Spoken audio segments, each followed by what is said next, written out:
What is up, everyone? How's it going? Missed you guys. Just waiting for Diablo to finish launching. Because it's decided to be a pain in the ass.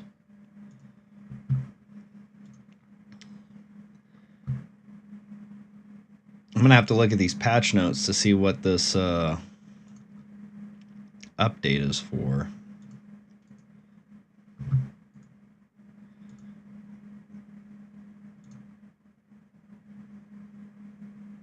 Come on. Come on. Come on. Let's see. Forums.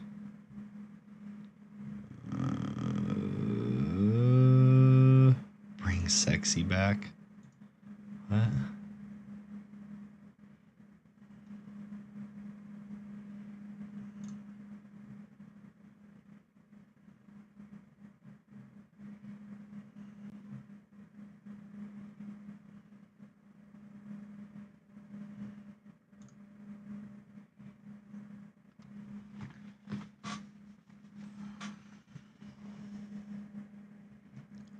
Okay.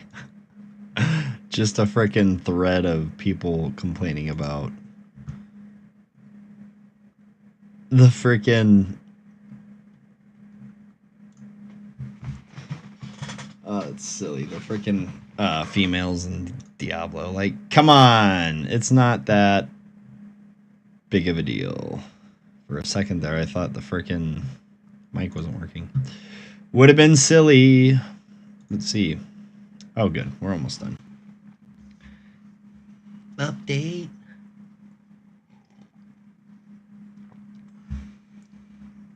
You can update my foot up your butt, Blizzard.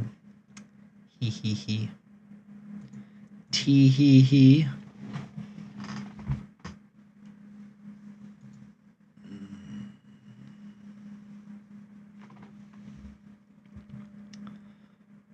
Well, it's all running well. Yay, there we go. Oh, it's reclaiming space. My bad. I forgot you needed space from me. Let's see what's paid doing. Ooh. Aww.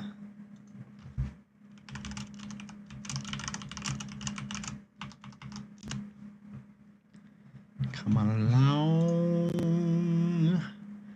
Along.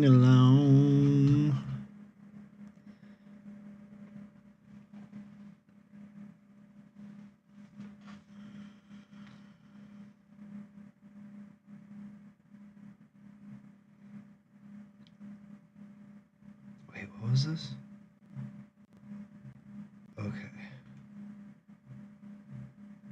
Oh shit, there's like a whole ass conversation going. Happy birthday, little metal girl.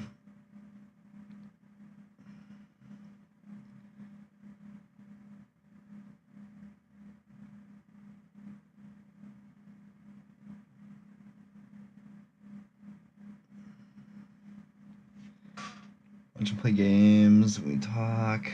Usually plays movies while he plays games.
Interesting conversation there. All right. There we go. Diablo's ready to go.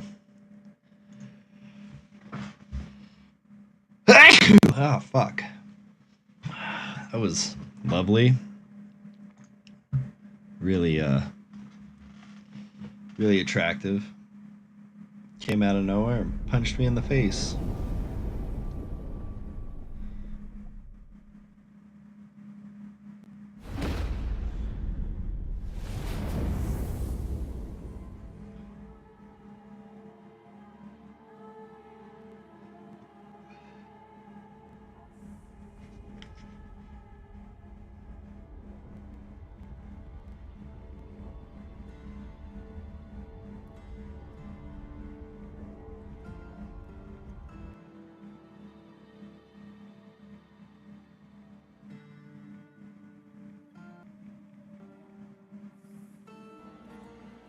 Let's see. We'll use the nice, there we go. Do that. Hey-ya. Hey-ya.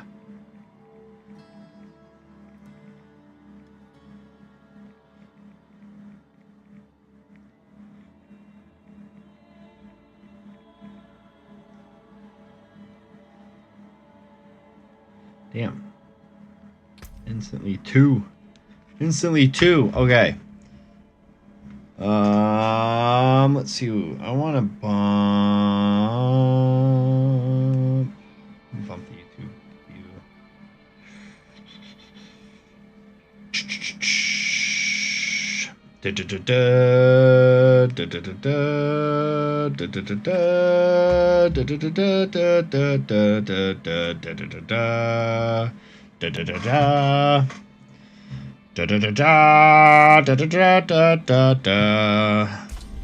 Let's go, Tigger. Woohoo!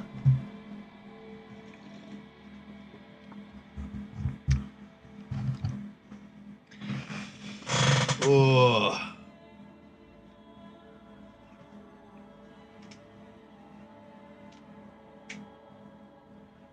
Ba ba ba ba ba ba ba ba ba ba ba ba ba. Quality, higher picture quality. There we go. That didn't fucking do anything. I swear, YouTube mobile just looks like shit on my phone for some reason.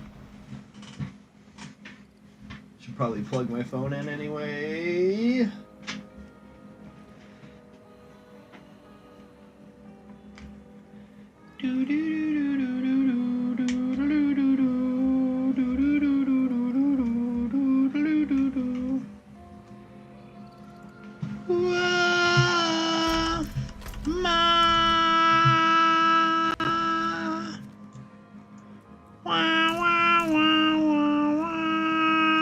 I have to go over there? Well, shit, son. I guess we'll just teleport to backwater.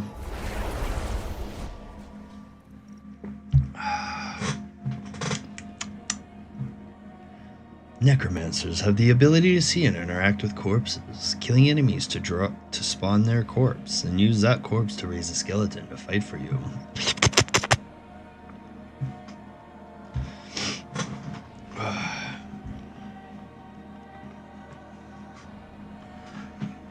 My frickin' back, man. Got sunburnt and it's fucking killing me. It's so obnoxious. It's like super itchy right now, and like, no matter what shirt I wear, it's like, hey, guess what? You're gonna fucking itch, bruh. You know what I do need to check? What do I need to work on? Seeds of hatred. Motherfucker. That's what I thought, bitch.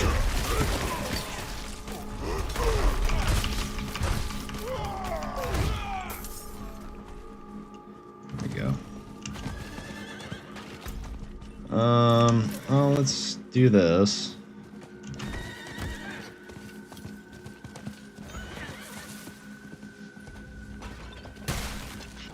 The malignant corruption.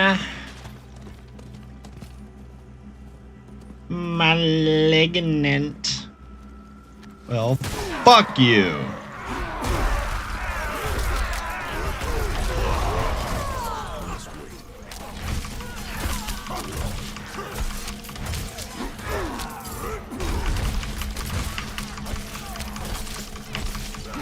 Yeah. Feel that delicious.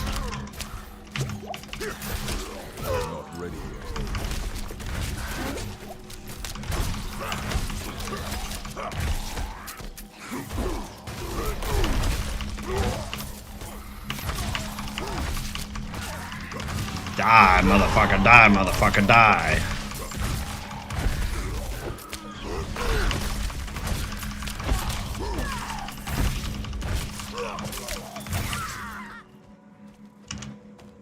Die, motherfucker, die, motherfucker, die.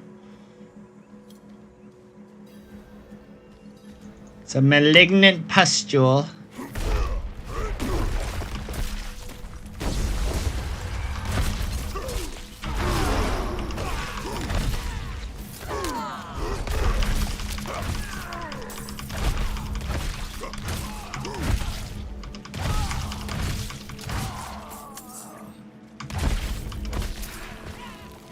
Malignant pustules. Hey, what's up, Pyro? How you doing, my brother? It's good to see you, man. Did they ever figure out what's going on with your tube or whatever it was? Whatever you want to call it, rather. I know what it was. I just can't think of the proper term.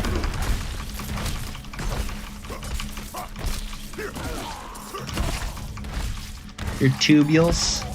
Your delicious tubules.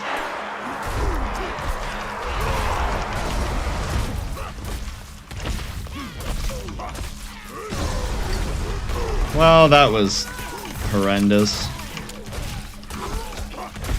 Okay, good. Well, hopefully they figure that shit out. Because you don't need your tubes frickin' clogged, my dude.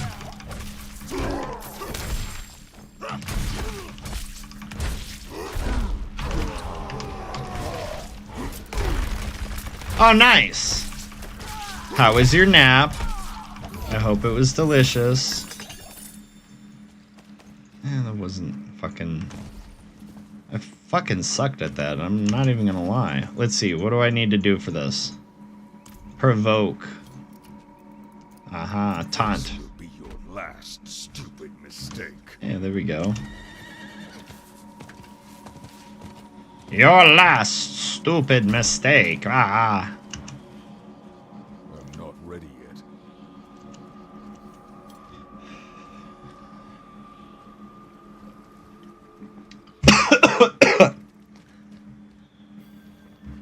Yeah, I was gonna say, have you noticed the chemo starting to drain your energy?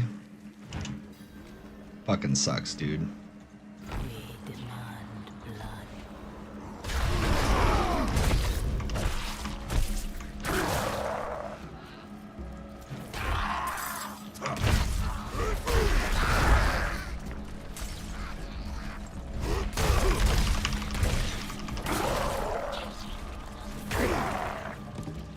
Oh my god.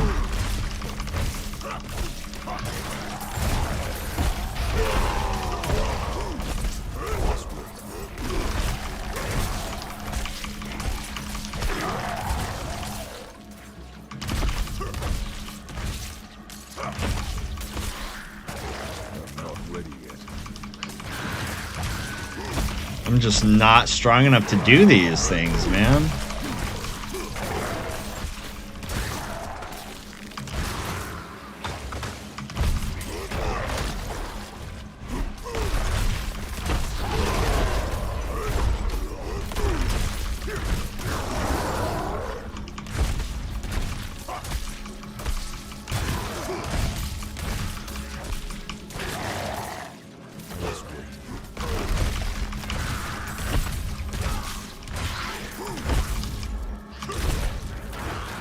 Well, fucking rip to that. That was awful. I got one of them.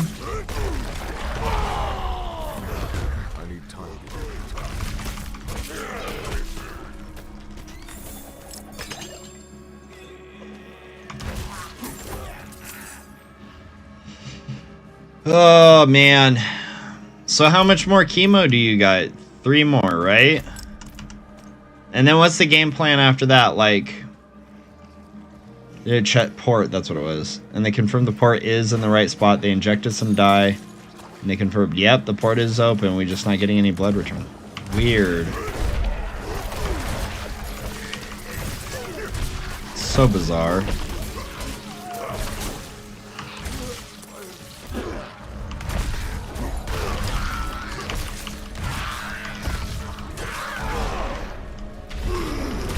Well, I hope they didn't fuck something up. And if they did, you better fucking, like, slam their ass. Slam them. A small period of radiation therapy. Just listen. Well, hopefully, Is the source of the you disease, get but fucking. I can't cure him. I just mean, need to find the correct ritual. These ruins. Do you fuck with it at all? Since the Zaka room first arrived, if there's anywhere to hunt for lost knowledge, it's got to be here. What? Don't be so short-sighted. Oh, well, if it's common, then. And it would be to Varsha. Okay. That's At least that's a little more the man he was. Is that relieving. that simply can't be smothered by hate. Let me show you. Follow me. Look. No one's tried to explore Karamak's reach since it was sealed. Not even the Crusaders. Well, fuck the Crusaders.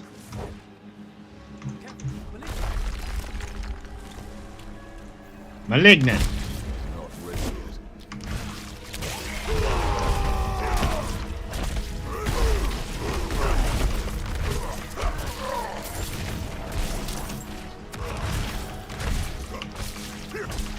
Let's wait.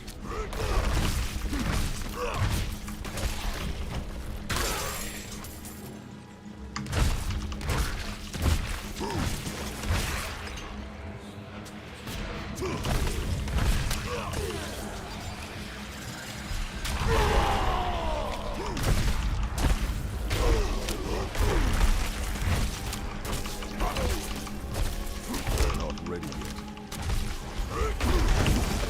There we go.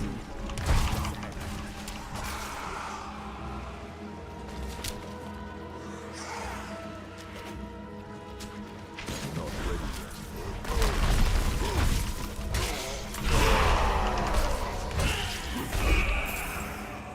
There we go. Just kick him into fucking oblivion. I believe so. There should be.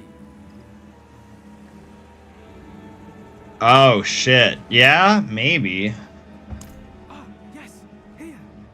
There's a door hidden beneath the statue. How can you tell? Watch what happens when you make the sign of the light near the statue here. It grows a pair of boobs. There, the first latch released. Now, we just need to find the second statue. It should be nearby. The second statue.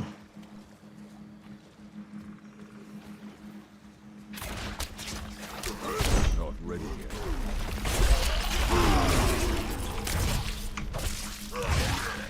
Yeah, for sure, bro.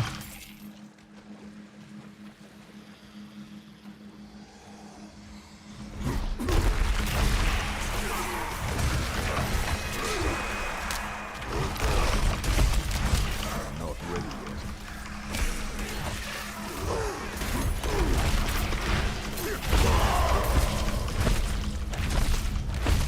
Let's wait. Fuck you, elite. I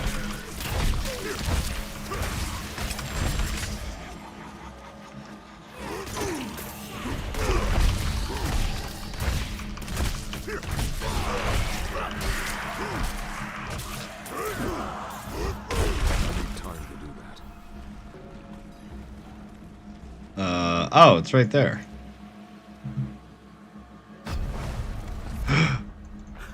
The entrance is open. Yay! The entrance is open.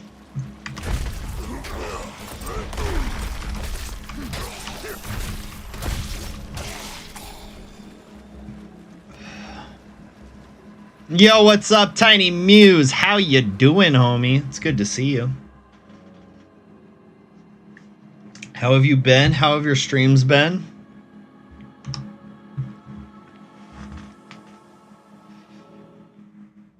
Doing well. For the most part. I got a sunburn yesterday and it fucking hurts to move around. But it's getting better eventually, slightly, kind of. I hate the sun. I really hate the sun. So far so good. We just started a few minutes ago. So everybody's still kind of coming in, you know?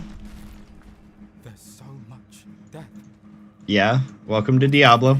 done here. Killed things. That's kind of how death works. Experiments can't have been for nothing. No, they could have. They very well could have.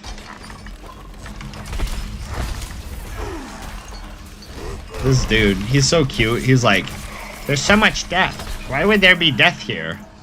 Well, I don't understand. And it's like, nah, fam, that's pretty much how it goes. Oh, God, yeah, no, I hate the sun. The sun pisses me off. But it's alright. It was worth it. I took my daughter, my youngest daughter, to a water park for her birthday. So, me and her sisters and my wife, we just, you know, hung out and swam in the lazy river and shit. Like, it was super fun. It just would have been more fun had I put enough suntan block on. Sunblock. Not suntan block, but sunblock. I don't want to tan. I like being pale as fuck. Paleness is next to godliness, right? So yeah, we just chilled, had a good time.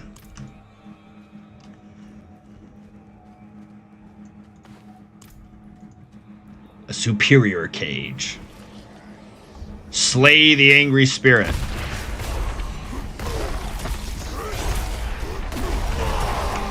Angry spirit, my ass. How about that? You can taste my foot. Taste my jump. Yeah, it was super fun.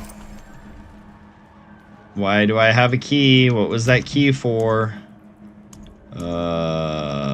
Okay. You're saying all we can do is capture him. Kill him.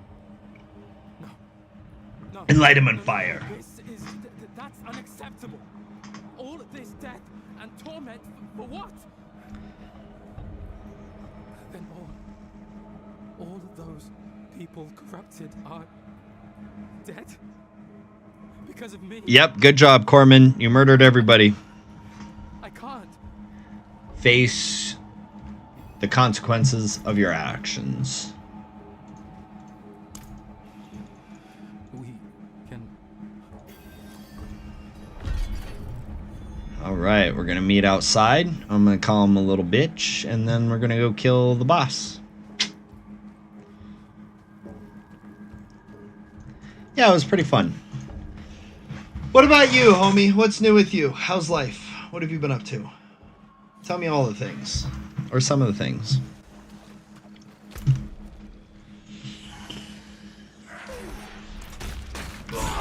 Don't you even try me, spirit.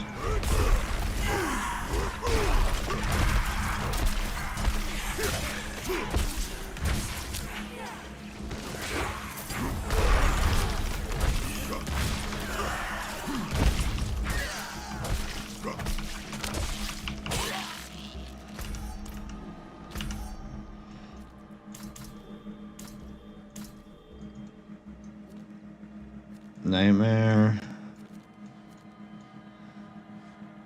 I don't even know where the fuck this mission is. That's the sad part. Oh, it's right there. We're gonna try. Travel to the bear tribe.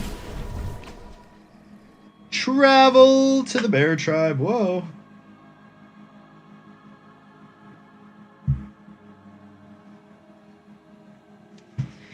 That can be invoked to summon powerful foes.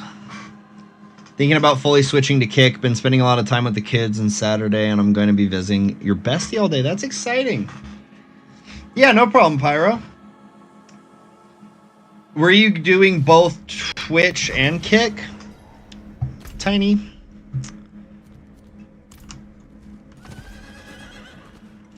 You were? I'm in town. I don't blame you. I know a lot of people have a lot of shit to say about Kick, but you know what? They allow creators to be creators. And while that may come with some really nasty people, for the majority, people just want to vibe and have a good time, you know? Ain't nobody really out here to hurt anybody, except for the few psychos.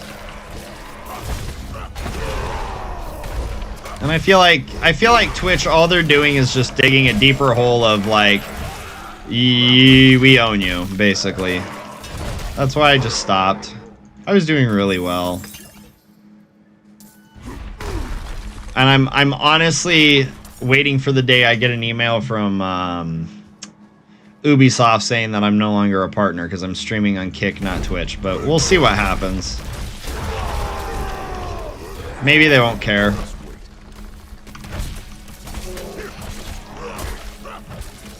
Yeah, well, and that's because there's no discovery, right? Which, I'm not going to say there's a shit ton of discovery on Kick, but it's small enough that, like, it's kind of baked in. Hopefully Kick does more to showcase creators. And I kind of feel like that's the case. With how many people I've seen literally just have conversations with staff and have them like, oh, you know what? We decided to put you on the front page and shit like that. I think it's more probable than Twitch. Twitch doesn't do that shit. They don't just randomly decide like, hey, you know what? I think tonight we're gonna put you on front page because you seem like an awesome person.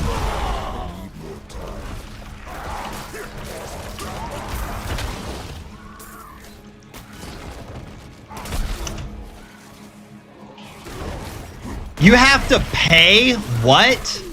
When did that become a thing? I've had plenty of people tell me that they just got like an email saying like, oh yeah, in a month we're gonna put you on the front page. Pay?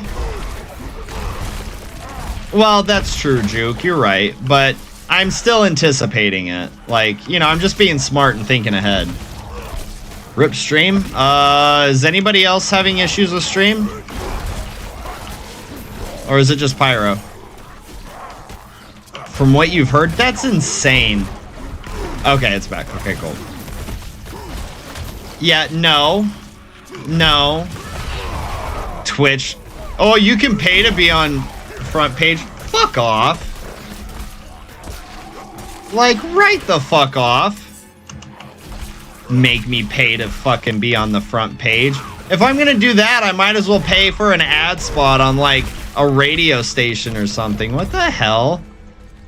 Thank you guys for answering. That's fucking crazy. They can suck my butthole. Like, suck the poop right out of my butthole. That's fucking insane. Ooh, ground stomp creates an earthquake. That's brilliant. Even though I have 2 of those now. But that's okay, because you know what? I think I was supposed to have that on a sword anyways. So let's see. Oh, it's supposed to be on my bludgeoning weapon. Well, at least it's on my dual wield, right? We're halfway to correct. What is supposed to be on my rings? The bold chieftains aspect and the giant strides aspect. Giant strides. I'm gonna have to figure that out. Poop or feet? Fucking. Yeah, like. Now, granted, the challenge with that is that everybody's going to be hitting up Steak Eddie and everybody that's staff. I get it. But, you know, maybe one day he's bored, wants to check out Diablo, sees my dumb ass, and is like, you know what? That guy looks interesting. Let me check him out. And he's like, You know, you're cool. I'm gonna fucking put you on the front page because you seem like an awesome guy. Why isn't Twitch doing that? Asking if they can make an optional request that even though I didn't hit my payout threshold because of my condition. Oh, yeah, and I'm sure they told you to go fucking pound rocks.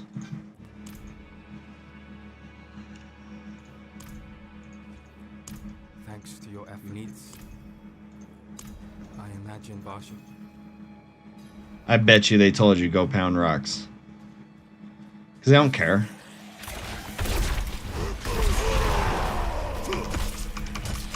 And that's my thing, like, I'm sorry. I know this may seem like an unfair advantage to some people, but if you've been with the company, if you've been streaming on Twitch for X amount of years, that needs to count for something. Aw, thanks, Tiny. I appreciate that. I hope one day I do get on the front page, because I think, you know, I may be kind of a shitter, but I'm a pretty cool dude. And I genuinely care about people, which is even better. Businesses aren't your friends? No, but they don't have to be fucking dickheads either. Like, case in point. When I was a store manager at GameStop, we had a Forza Collector's Edition Xbox or something like that, right? And this lady came to me and asked if I could hold it for her. And I was like, yeah, sure, because I'm a nice guy. I'm like, I can hold it for like 24 hours and, you know, it won't be a problem. Well, she didn't come for a couple of days, and I was like, wow, what the fuck's going on with her, you know? I did this favor for her, and now she just ditched me. Well, she came in and she was talking to me a couple days after, and she's like, hey, do you still have that Xbox? My son really wants it. I was like, yes, I do. But I can't keep holding it, you know, because it's not fair. And she told me that the reason why she didn't frickin' like come and get it right away and everything is because she's still dealing with stuff from her son's murder. Okay? And I was like, oh my god, that is fucking horrible. I'm so sorry. What can I do to help? You know, like, you're obviously dealing with some extremely heavy shit, and if I can make your day a little bit better, I will. She asked if I could hold it for about a week. So I told what I did was she gave me information that was pertinent to the case. I looked it up to verify that it was real. Not to be a dick or not to, you know, be nosy or anything. I just wanted to know that I wasn't being taken for a ride because it would influence my next steps. Found out shit was real. 100% everything she said was accurate. I was like, all right, cool. So I called my district manager and I was just like, hey, you know what? I know we're not supposed to be holding collector's edition systems for people, but here's the story. And he was like, no, fucking do it. Why are you even asking me, basically? Like, I'm glad you're telling me you're doing it because you shouldn't be asking me. I'm like, yeah, you're right. Okay, cool, boss. Basically broke company policy. I had fucking stores from across the country begging me for this thing. And I told every single one of them, no, I'm holding it for a lady who wants to buy it for her son, whose oldest son was murdered. Right, exactly. So, businesses may not be your friend, right? I wasn't her friend. But you know what? Businesses can, with some fucking balls, take care of people in certain circumstances, right? Like if someone came up to me and was just like, oh, hold it for me because, like, you know, every time I see the Forza Xbox I nut, I'd be like, dude, find the money or move on. But shit like that, like, nah, you gotta take care of people. And that's my point with the whole reason for this story is that when you're like, hey, I've got cancer, I need extra money, please. You have some money, I didn't make the payout, can you please give it to me? Twitch should have been like, fuck yeah, dude. And you know what? We're gonna do something extra. But they didn't care. They're just like, I don't know who the fuck you are. You're not XQC, and we don't care. If it was like someone big, you know, they would have been like, hey, everybody in chats, we want to make sure that you suck this content creator off because he's got this life issue. But any normal person, they don't care. Hey, what's up? Hey, you don't think Chiz is feeling well? No, I'm sorry to hear that. He can always reach out to me if he needs to talk. It's like when I've had customers in the past have tech issues with their account, I'd help them log in from my end. My boss asked me why, and I gave the same kind of reason. Yeah, exactly. Like, just fucking help people. What the fuck? I don't get it. That's customer service. Duh. I don't get it. I'm such an incredible... Tiny. I just treat others like I would want to be treated. And if I had some crazy shit like that go down, and it meant the world... you know, to like my middle child to get a fucking, I don't know, My Little Pony or Hello Kitty, like, you know, diamond necklace that was limited edition and my eldest daughter was murdered, I would do everything I can to make that happen, you know? People are selfish, you're right, but it honestly makes me wonder if people are selfish or if people just like... their brain and heart connection just like fucking wigs out when those two things like meet and they're just like, I don't know. Like, my pee-pee's small. Like, I don't get it. I really don't get it. It makes no sense why people can't get taken care of better. Maybe it's because more people are worried about the corporation getting mad at them for breaking the rules. I don't know how many times I've told people, you know, I do something for them because they have like a shitty situation or whatever going on. And I'm like, yeah, no, I'll take care of it for you. No worries. And they're like, yeah, thanks, man. I really appreciate that. It's like, what am I going to get fired for helping people? Okay, fine. I don't want to work for your fucking shitty company anyways then. Like, if you're going to fire me for doing the right thing, then you can fucking fuck off. I don't get it.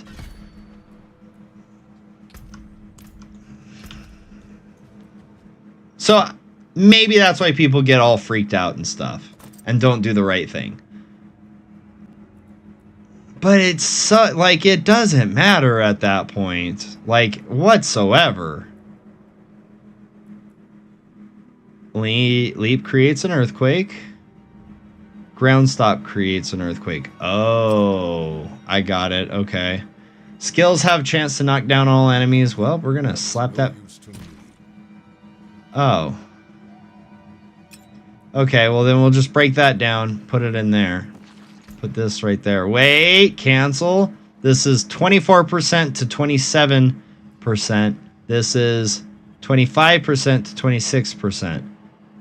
No, that's not a great trade. I'm moving along.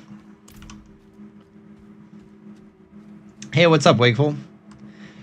Same time, there are way too many shady people out there. Those that would say anything to get what they... Yeah, but they're so clairvoyant when they do it, man. You know when someone's being a shit. It's so obvious. It is so obvious. I did start a little early today, Juke.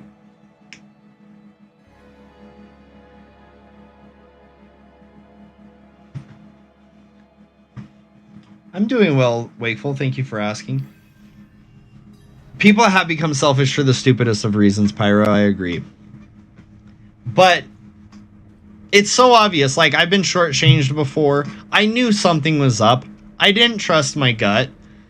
I should have just told the person, hey, let me count the till, and then I'll, you know, see where we're at. And then if I fucked up, I fucked up. But why is it you don't have Madden on PC yet? You guys have FIFA or Soccer. Why would you go out and pay for and just buy the game digitally after I spent $3K on a new gaming PC? Oh yeah, what did EA support say? They were probably like, I don't fucking know, bro.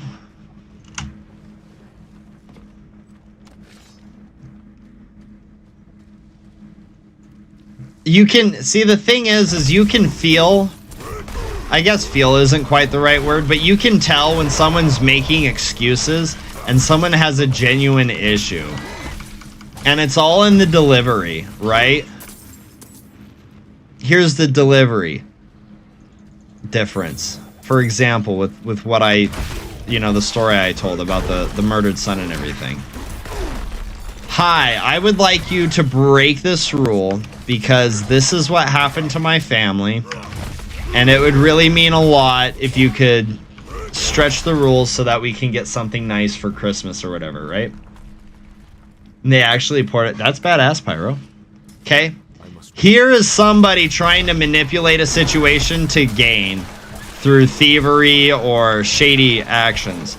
Oh, well, you know, I have this reason. I don't have a receipt. Or, oh, well, you know, it was actually under my, my friend's account.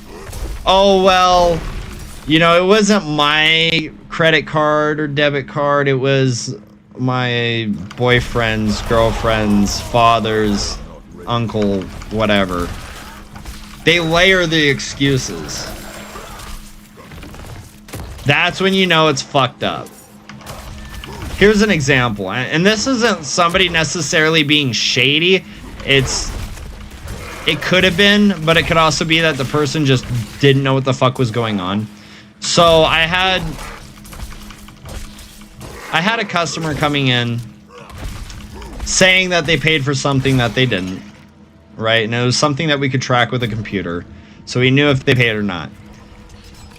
So I was like, hey, you know, what's going on? She said, oh, they said that I didn't pay, but I did. I remember it, blah, blah, blah. Here's the card I used. Here's my phone number, blah, blah, blah, blah, blah, right? So I could look it all up. So I looked it up.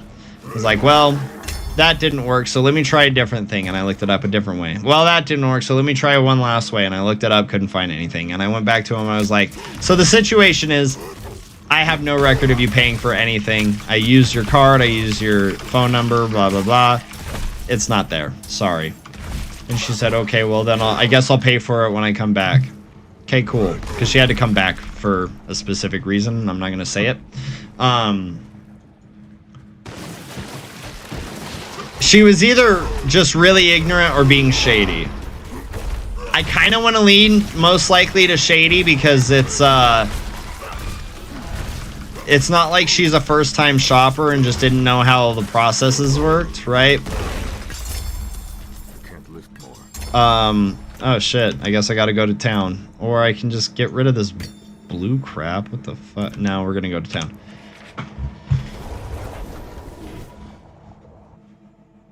Why can't you refund me? You tell them, sorry, but you need to dispute with the bank because that is a legal action. You need to take your... Well, kind of, yeah. If you'd like me to chat along, I'll be here playing and trying to do catch up. Oh, for sure, Wakeful. I'll jump into Discord in a second. It's how they approach it, like I said. A smart scammer would know what they're going to be asked and prepare ahead of time. Never happens. There's never anyone that smart. Because obviously they get nervous, right? The human psyche gets nervous when something is not right, right? Like, it doesn't matter how long you've been a liar. You're still going to get a little nervous. You're still going to get a little, you know, weird about it. Happens so frequently. It's law at this point to me, right? Somebody who has a real issue that needs, like, you know, maybe a little more help than most people doesn't need to do that. Because they know this is going to be a strange circumstance. I'm going to lay it all out on the table and hope that they buy my story. You can always tell. Always. There might be some crazy mastermind out there that'll prove me wrong, and if that's the case, then that's fine, and I'll, you know, own up to that mistake. But that's generally, that's not how it works. Well...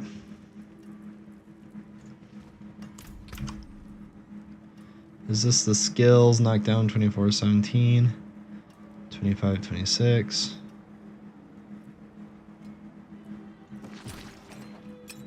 There we go. Father bless. What do you need?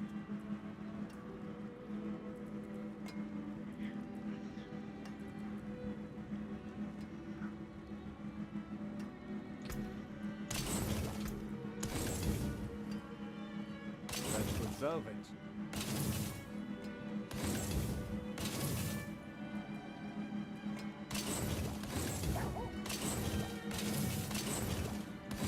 You can take what's left.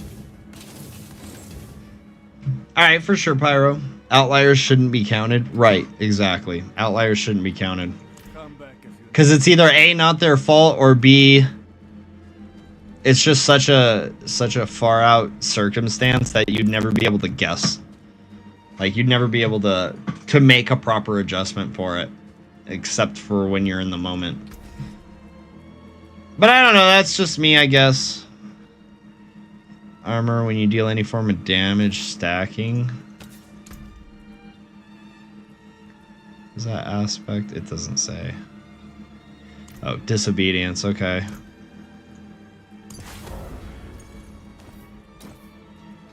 And then the boots is leaps cooldown,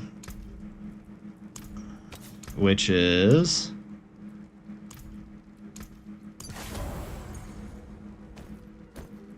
there we go. Let's go to Discord. Hello, friends. Hello. What up? What up? Hey. Tired as fuck. What's that? Tired as fuck. Tired as fuck? Yeah, I don't blame you. I've been up since 4:30. It's now 5 o'clock. need something for it. I am Nice. going through chemotherapy. The chemotherapy is going through my blood right now, and it just made me sleep for like 5.5 hours, and I just woke up like, whatever, and then an hour ago I woke up and now I can't sleep, and I'm tired again. It's just like, ooh. He's like, what is this shit? Oh, How's man. it going anyway? What's that? How's it going anyway with that? It's actually going pretty good. The only side effects so far I've had right now are I have numbness in my fingertips right now. That's really the only major side effect. I have a sore cheekbone area, like the cheekbone area where the lump that was on my neck was. Right. That's a bit sore right now, but it's something they're gonna monitor. The only really big issue they've had so far is I have a port in my chest, and for some reason or other, the port is allowing them to. The port is working like an intake valve right now, and it's allowing them to flush the port out through like a rubber hose. It's a little spot with a toy needle, and it connects to a bloodstream. Well, this rubber hose that goes from one end to the it's like it's like little ball pumps that like like those little tiny ball pumps you use for like those old school ball pumps you use to like squeeze and go through a little rubber hose into like the end for like a basketball. Imagine that kind of idea of a connection, but instead of that squeezable ball pump thing, that's like a little node thing that sits in your chest, and that same kind of hose for that little valve tip is what's into the bloodstream, and that's what the port is. And Weird. so the port is, they did chest X-rays. Said, yeah, the port's in the right spot. The port's in the right spot. Nothing was damaged. And then that was like 4 weeks ago. 2 weeks ago, I should say. That was 2 weeks ago. This past Tuesday, and then this past Tuesday, I went for treatment again, and they looked at it and they sent me down to a CT scan room, and they put a dye that they put through your body for the CAT scan. They put that through the port, and they said, yeah, your port's fully open. But why is it fluids are going in, but we can't get any blood extraction? And so they're not extracting any blood right now. So like, what the heck? I'm like, because we know the port's going in, can we not just put chemo through? It's acting as a remote valve. Yes. So they think it's a block, like a protein buildup block on the end of the needle, on the other side. Yeah. So right now it's like right now the best way to describe it, right now it's an intake valve instead of a two-way valve. That's what the issue is. And so that's the issue right now. So they've been given the go-ahead from the oncologist. The oncologist has said, yeah, go ahead and just give him chemo through an IV bag right now then, if that's the case. And so just do the IV bag out to the port, do the IV bag, and we'll try and do a rotation if we have to do so. So right now things are going multiple, but They're trying to flush it out before they have to take it out. right. the last thing that they want to do is make me have to go under the knife, have it be taken out, and put a new one in. That would be horrible. Well, what they said is, what they said. Okay, the X-ray, like the chest X-ray, and the line check have both confirmed the port is open. The port hose line is open, and fluids can go in, and the port is in the right spot. But why are we not getting blood back in return? Which is the weird question. That's the $1 million question. I said, well, if the port's in air quotes, I said if the port's, I said if the port is, and I quote, working in a manner that fluids are going in, and I can taste the fluid. They usually ask you, like, can you taste that? I'm like, yes, I can. And so, like, if the fact I can taste the fluid they're using to flush, I can, like, the fluid is going through the veins, whatever, and it's going to my taste buds, and I can taste it, kind of idea. The fact I can taste the fluid that they're injecting when they flush it tells us, like, I'm like, well, if I can taste the thing, the hose line is working, and on top of that, you guys are able to flush it, and it's in the right spot from the chest X-ray. Why can't we just use the port still? Well, they're like, well, we want to make sure we see blood because that way we can confirm it.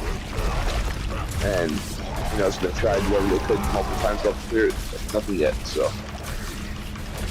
that's crazy. About that part, but the thing is, like I said, everything else looks good though. But like they said, well, we're gonna have the cancer doctor look at it, but right now it's with the. Now that being said, like I said, really the only major side effect right now I've had so far is numbness in the fingertips. That's all I've had so far. I haven't had any hair loss. I haven't had any sudden moments where like, my hair just starts falling out in clumps. Bring the curly fade here, so. Yes, I did. I did that, yes. But the thing was, even then, my hair grows back fast. Like my hair went. I went from going from like an inch to like a quarter of an inch buzz cut to like literally, I probably have like easily 3/4 of an inch long hair again. That's how fast my hair grew. I'm envious of you. Even with chemo, you're not losing your hair. I'm 22 See, and that's the thing. Like for me, I went ahead. I did the buzz cut.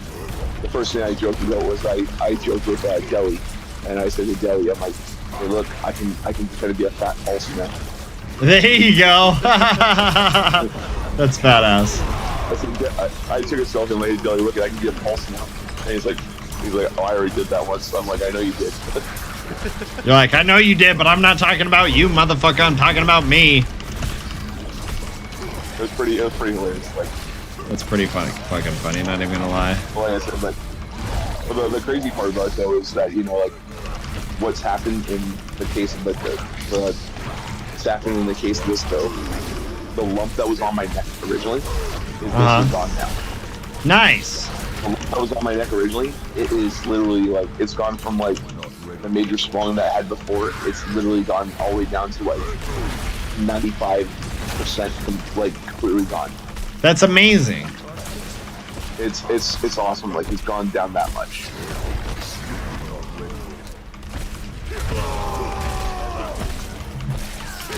Yeah, like I said, it was like the fact that it went from like that big of a lump, like golf ball size, down to like nothing is amazing. And yeah, that that's fucking awesome. That was within a week after I started chemo. That was a week after I started chemo. That happened. That's fucking dope, dude. Mm-hmm. And people are telling me they like me better with the buzz cuts than long hair. I'm like, fuck off. Like, Haters gonna hate, bro. Haters gonna hate. Look in general chat here on Discord. It doesn't mean that I hated your fucking other cut. There you go. Pulse. Let's see. You see a lump on the neck? See a lump on the neck right under the ear? Oh yeah. Okay. Look, that's where the cancer is. That's where the cancer spot is. Oh shit. That's where the cancer spot is. I've had a biopsy done, a bunch of stuff like that, and now that lump is gone. Which is awesome. Now that lump is essentially gone, which is crazy. Like, for example, here, I'll just put this, it will go. There. I should put another picture there. Ignore the big man Fucking hell, titties. look at that. But look at the lump now. You see the same cheek. Oh right yeah. Look at cheek. That that. whole lump is gone. Where that little light switch is at to the left of me. That's where the lump was, and it's basically gone. That's awesome, bro. Quite the development, right? Yeah. Well, what's the opposite of a development? Reduction. Quite the reduction. Reduction, yeah. Okay, reduction. But that's like I said, that's a steroid they did. But it's pretty crazy though. That's really crazy, but that's so fucking cool, dude. Yeah, like I'm pleased with these doctors. I would be too. Because how long have you been going through the treatment? Like, not fucking that long, realistically. Not that long. No, I started my treatment. I was supposed to start my treatment back in May. Back at the start of May, I was supposed to start treatment originally on May 9th, but they pushed me back because of extra tests they wanted to run, which I respect the fact they wanted to do more tests to confirm it. Because the thing was, I had two different biopsies. I had a thin needle point biopsy originally. That came back inconclusive. It's okay, because we did the thin needle, that came back inconclusive.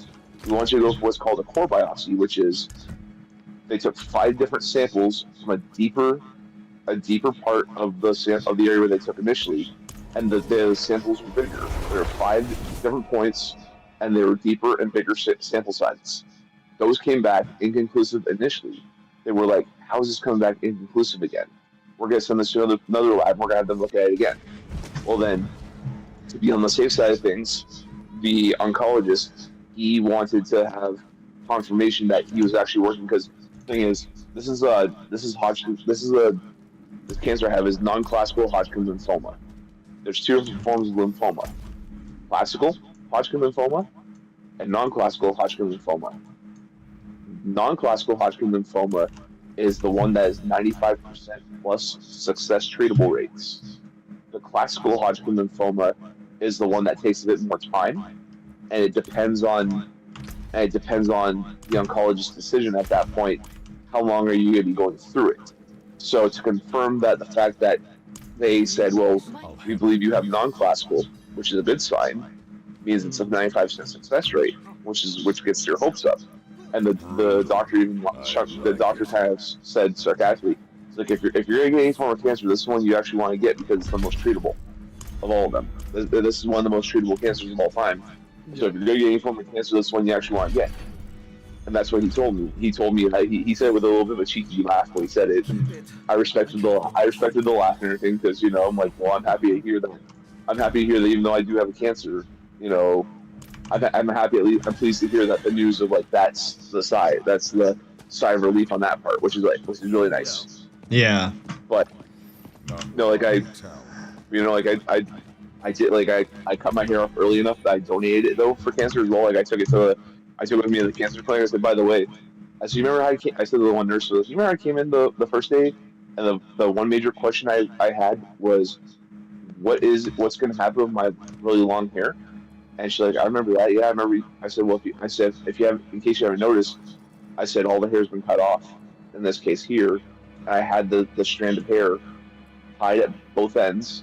I had it still a little bit damp from when it got washed originally. I had it in a Ziploc bag, and I took it with me to the clinic. I said, by the way, I'd like to make a donation. Here's my hair that I had super long, that I haven't cut for almost 9 years straight. I haven't cut my hair short. I said, I have not cut my hair since August 2014. I said, this is almost 9 years of hair growth right here. I said, I would like to make a donation for somebody to get away. And the nurse was like, wait, this is your hair? I'm like, yes. From one cancer patient to another, I want another cancer patient to have a happy life and have a head of hair. Because I know for a fact I can grow my hair back. I said, I can grow hair better than I can grow beard.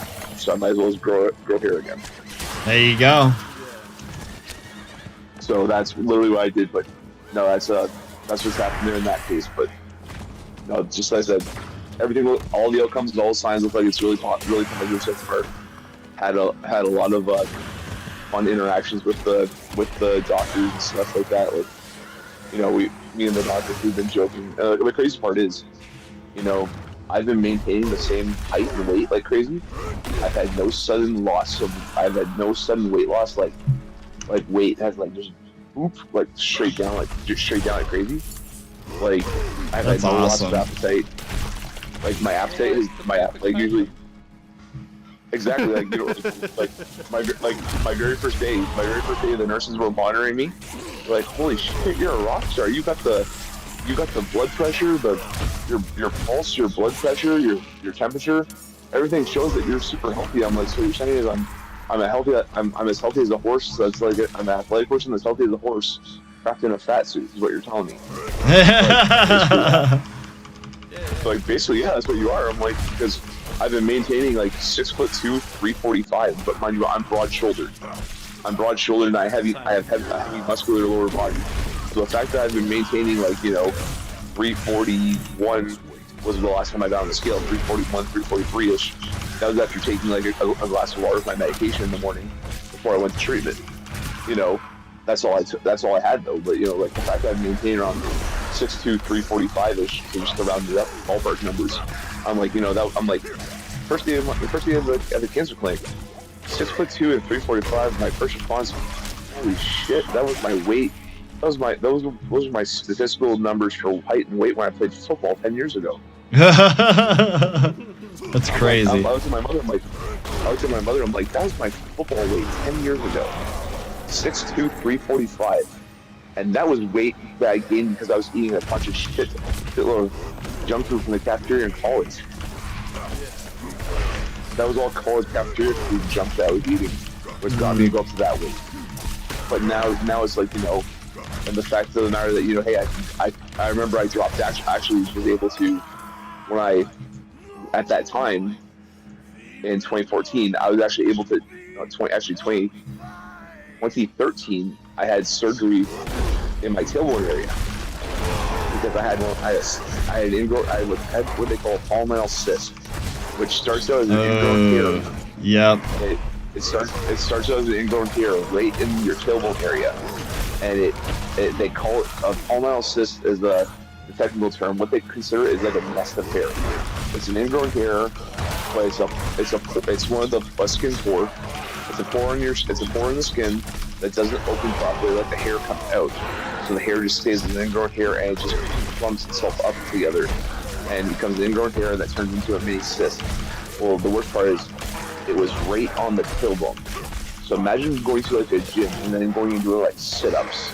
And every time you do that transition to sit up from the laying on your back, you just feel this sharp pain on your tailbone. Literally, it was a pain in the ass. Those things. Yeah, those things are horrible. Yeah, I had one of those. I'll never forget the day I had surgery removed. I had the surgery done the same day that they released Iron Man 3 in movie theaters in 2013. The good thing about that is up here, man, you haven't had one yet. You're just gonna have one. Well, the thing is, I know people who have had them before, and then they've had them come back. I'm lucky enough to not have one return since then. That's true. And the thing is, you know, what they say is those come on to people a lot of times who are sitting too long. People who sit too long and they slouch and they're overweight. A lot of people like that tend to get those. The fact I got one when I was young as I was, like the fact I was getting that when I was 23 years old. The fact I've gone through it already once, is I know what to do now. In the case of this. True that. And since then, I've been okay with it. Since then, everything's been fine. You know, every now and again, I've had tailbone pain, but that's because I've just like, you know, and I just put a freaking pillow behind my back and just get off the tailbone bit. I'm like, oh, this feels better now. Yeah. Well, that's all you can do in that case. But the only drawback I have right now with this cancer stuff is I'm not supposed to lift heavy weights. I'm not supposed to do heavy lifting, which is understandable. But the issue is, I'm on medical leave of absence from work. I applied for short-term disability medical leave of absence with my customer service job, and I was approved. my plan was to return to work on October 1st. There you go. My approval for medical leave absence was approved for me to return on October 1st. Well, then, that was when my local family physician submitted the paperwork for me. The cancer clinic submitted the same paperwork for me after the fact. They said, your medical leave of absence has been updated from short-term disability to long-term disability. Your newly updated return to work date, your newly updated return to work date is now moved from October 1st, 2023 to February 2nd, 2024. So I am off work until freaking Groundhog Day next year. Dang, that's a crazy day to freaking get back to work, though. What the fuck? Right? That's what I said. I'm like, wait, Groundhog Day is my return day now? Like, what? That's crazy. Here's the truth, though. It's customer service. It's a full-time job with benefits. I'm happy to say that me waking up in the morning and sitting at my computer and just playing computer games has been more relaxing than me sitting at the computer, getting all my tools and stuff set for customer service, getting a phone call, thank you for calling, how may I help you? Yeah, get for a cranky real. Get a cranky customer like you were just saying a moment ago. And I used the example, like I said. At least it's not April 1st juke. Yeah, that's true. Sorry, go ahead. That'd be the worst. That'd be the worst. That'd be the worst. But no, it's just one of those things like that part. But it's like, I'm lucky though. But I've said, like the takeaway though too is I have the other job. I work concerts. Right. And I can't even go work concerts because if I go work those concerts, well, first off, I can't do any of the physical labor for the concerts. Right. I can't go work concert stuff. And the thing is, if I go work a concert and I get paid, well then now my government money income is going to be questionable on my taxes. Yep. Why was he working? Why was he working this job? Like he was medically here. So essentially, it's a double-edged sword. I can't go work my concerts, but I can go work this. Now, unless I choose to do so, and currently my plan is like I've been tired of my you were just talking a moment ago with like the whole thing about like with like how you made the exception and stuff. My issue is I'm doing Disney Plus, ESPN Plus, and Hulu customer service. Right. All three services are owned by the Walt Disney Company monopoly. And the bullshit part is our clientele, the clientele that we have for Disney Plus, ESPN Plus, and Hulu, they changed up the way we verify customers. For a long time, it was, can I have your name? Can I have your phone number for callback? Can I have your email address on the account? Also for verification, what would be your zip code, as well as what is the last four on the credit card? In that case, should we need it? Well, now, what they're doing is they've changed up the policy instead, and they've said, no longer do you need to ask for zip code. Now, instead of asking for zip code, they want you to get what is the card type with the last four on the card. Example, Visa 1234. Yeah. Also, what are two pieces of content that you have watched in the last 30 days, and on what device have you been watching on? They're asking us for that kind of shit, and I'm like, that's weird. I'm doing ESPN Plus customer service. I'm like, I have a customer calling in looking for a refund because they paid for a yearly subscription with a UFC pay-per-view event a year ago, and they haven't touched it in over a year. They don't even remember what they paid for, and they forgot all about the automatic renewal that they paid a discounted price for the year with the fight a year ago, and now they've just been dinged for a whole year again. They don't recall anything of what they've watched. Right. So, I said, this is a flaw. When you ask me like content, there's me asking ESPN Plus questions. There's me. What are two pieces of content you watched in the last 30 days? I watched sports. Have to use their service to possibly not get a refund. Well, and the thing is, if you can't meet verification, like for example, if somebody said, if I ask like, what are two pieces of content you watched in the last 30 days? And say, for example, well, right now it's the summertime, so we'll say, well, I watch baseball. There's me, okay, if you watch baseball, can you can you elaborate? What teams have you watched? What games have you watched? Or I watch soccer, so I have people just giving me bland answers like, oh, I watch baseball. Oh, I watch soccer. FIFA's on at the moment. Yeah. Over here at the moment, and it's fucking busy as shit. but I could imagine Yeah. people going, oh, what's this? Oh, it's fun. Fuck. Exactly, and that's the issue, and that's the big issue. People are saying, "I've been watching FIFA. Oh, I've been watching Wimbledon tennis." Okay, but you've been watching Wimbledon tennis. Well, I get it's a tournament, but guess what though? Don't go any What device did you watch on? Oh, my TV. Me. What was that? Amazon Fire Stick, Roku, Samsung TV, Apple TV. What kind of TV is it? I literally I have to don't get touch ESPN specifics. ever. I don't care for sports. Yeah, I don't either. I'm not a big sports guy. But I'm just I don't care for sports, But I'm just saying- but FIFA's fucking Well, just taking up all the traffic here. what I'm just getting at though is like, but that's the issue. Like, but like what we just described there though. That's the double-edged sword I'm running into. With Oh it. yeah, no. Yeah, What that- you're saying totally makes sense. It's like, how are we supposed to verify this? Like, Well, and the funny part is, we've had call centers call in on behalf of customers before. Like, I had somebody call in the one time. They gave me the customer's information. So, well, here's my information with that. I said, can you recall at least 2 pieces of content you watched in the last 30 days and what kind of device it was on? They're like, I can't. But you have the last four of the card type, and the zip code. Is that not enough for you to cancel my account? Me. No, I cannot cancel because we haven't met proper verification. I cannot touch anything until we verify with the information I requested. They said, well, I'll call back. It's a freaking call center person calling in on behalf of the actual person. And then within a half hour later, so the first call I had was a guy. Within a half hour later, I had a woman call in from a call center. I could tell it was a call center because I heard the noise in the background of other people talking. On top of that, the woman I had this time, she gave me the exact same customer name, email, phone number. I'm like, oh shit, this is literally the same customer information from the guy I spoke to a half hour ago, and she literally is gonna give you the same runaround. And yeah, I'm about to say sorry, but I can't do this. And it was just like, it was stupid. Like, people are like, and that's one reason why the verification guidelines are the way they are. But I've said though, it's just dumb.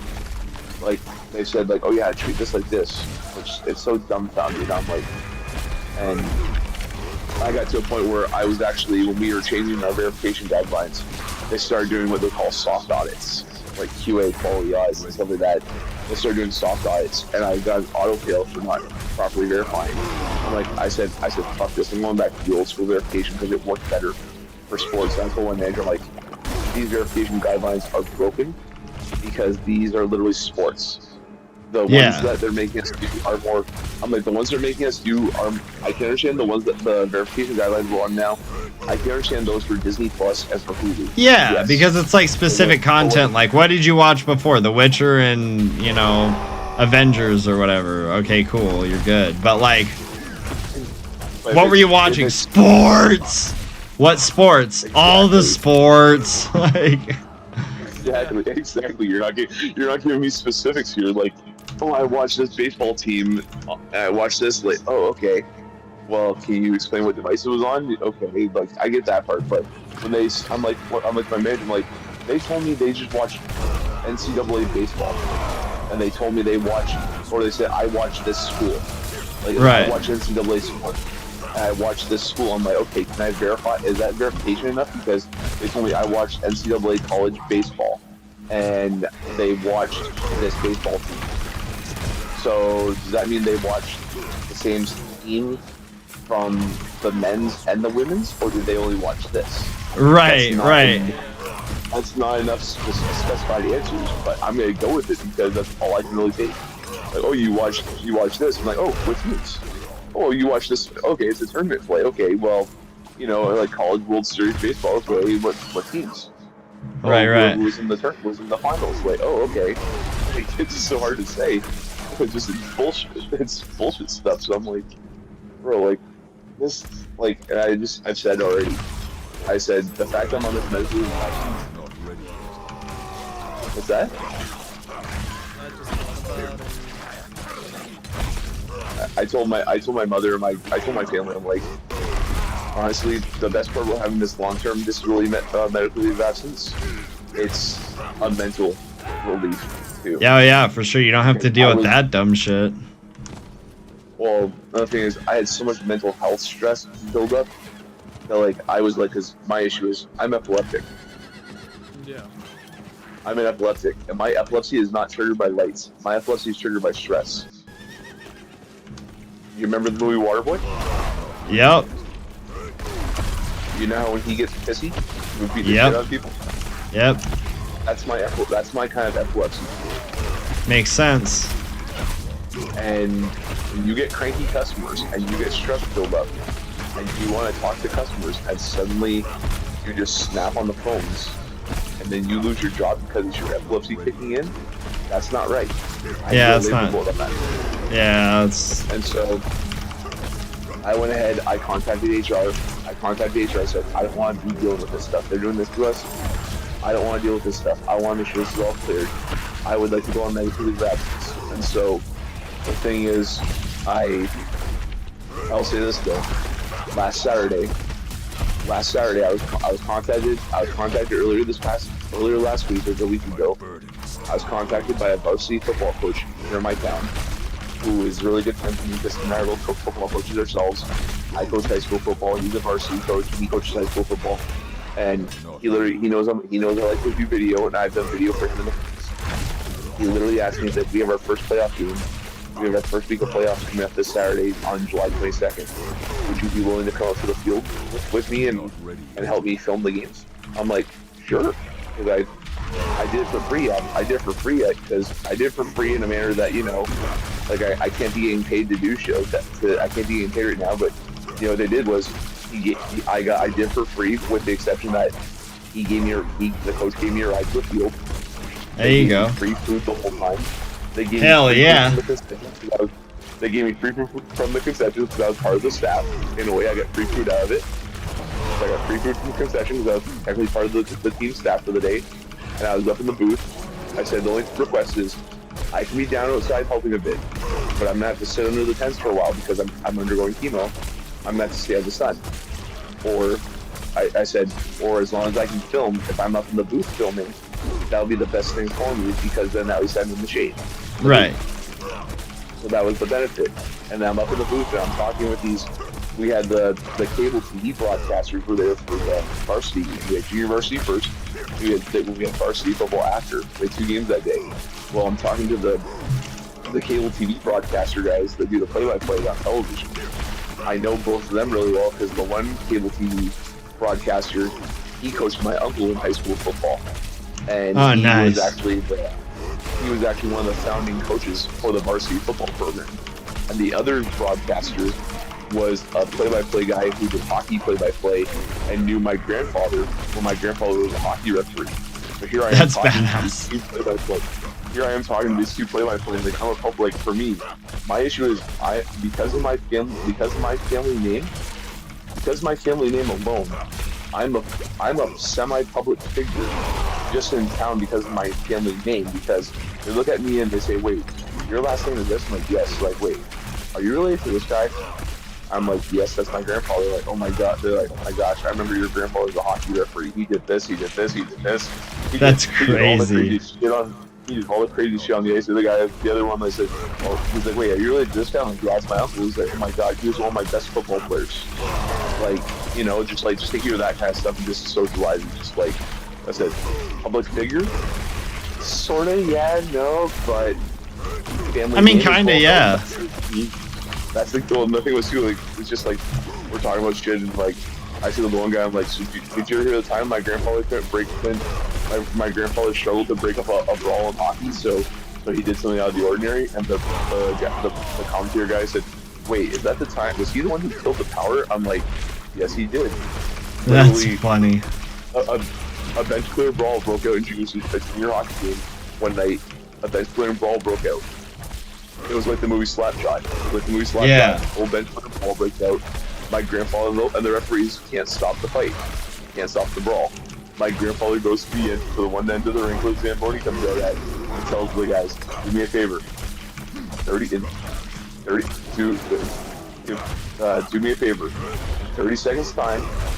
Kill the power to the whole arena. Stop. Kill the power to the whole arena for about 10 seconds. Kill the power for about 10, 15 seconds, and then flip the power back on." this brawl's going on here too much, and the thing is, the only way we're gonna be able to stop it is trust me, fill the lights Not ready. for about 10-15 seconds and flip the lights back on. He did that. The lights came back on, and everyone was like, "What the fuck?" Everyone went to a standstill for no lights. That's And so I was like- funny. Like the fact that I was basically saying that story, and I was so to the broadcast. I'm like, "Dear Hero time, my grandfather couldn't stop a brawl," and like, wait, was that him? But was he the one responsible for killing the car? I'm like, "Yep." And like that, I said that's the story right there. So I've heard it from two different angles now, from a person who was the broadcaster and a person who was actually my grandfather responsible for it. And we just talked the story, and we're just talking that guy's shit, and it's just like, just to hear these stories from different angles is just the best. Yeah, that's super cool. But it's just one of those, one of those funny things. But I actually, Lift more. when I was at that football game though, I actually felt like, I said my mental health actually felt a lot better because, you know what, I'm a high school football coach. A lot of my players who I coach in high school football, I've seen them over the summertime. A lot of the parents of the kids I coach, I have them on Facebook, and I was talking to them, and a lot of them said to me, "Are you coaching again?" A lot of the kids from the players, and a lot of the parents looked at me on Saturday. Said, "Are you going to be back coaching this year with your current condition?" I'm like, "I plan to be back coaching, yes." And the best part is, this medical leave of absence basically gives me the window for the whole football season to not have to work, and I can just get there coaching football. That's awesome. Which is a nice mental relief, because it's as I always say, football is a family. Yeah. Football is not just a sport; it's a lifestyle. It's a family thing, and these kids may not be family by blood, but on the field, they're my family because they're my players, and their parents are just extended family, and we're friends. So the best part That's is awesome. you can go out there to a field, and you can say, "Look, I may not know who your parents are right now, but by the end of the first 2 seasons, I'm going to know who your parents are, and then your parents are going to be friends with me, and I'm going to be out there. I'm going to be out at bars, wherever. I might see your parents out there, and they may ask me, 'Hey, wait, what happened to my son? Why is he not playing?'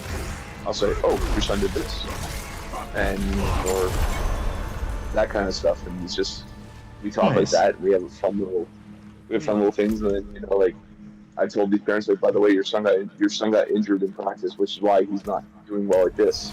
Has he told you anything about it?" And like, "No, but I'll check on him now." I said, or like, the parents know that their son got hurt in a game, and my first thought when I see them the day after, the game, I see them out in public, and I say, "By the way, how's your kid doing? Hope he feels better soon. We need him back on the field as soon as possible. Please tell me your son's going for physio, at least." And just asking the parents, just away from the field, just say, "How's your kids doing? Want to make sure they're healthy enough so they can come back and play." That's cool. Because they're my key players. Right. Yeah. And it's just a fun. Like I said, it's not trying to police the kids around. They're just like, "Hey, we're friends." But I did that though, and like I said, I felt like a sigh of relief. Like, I'm like, this feels nice. Being at a football field, like I've always been at for years.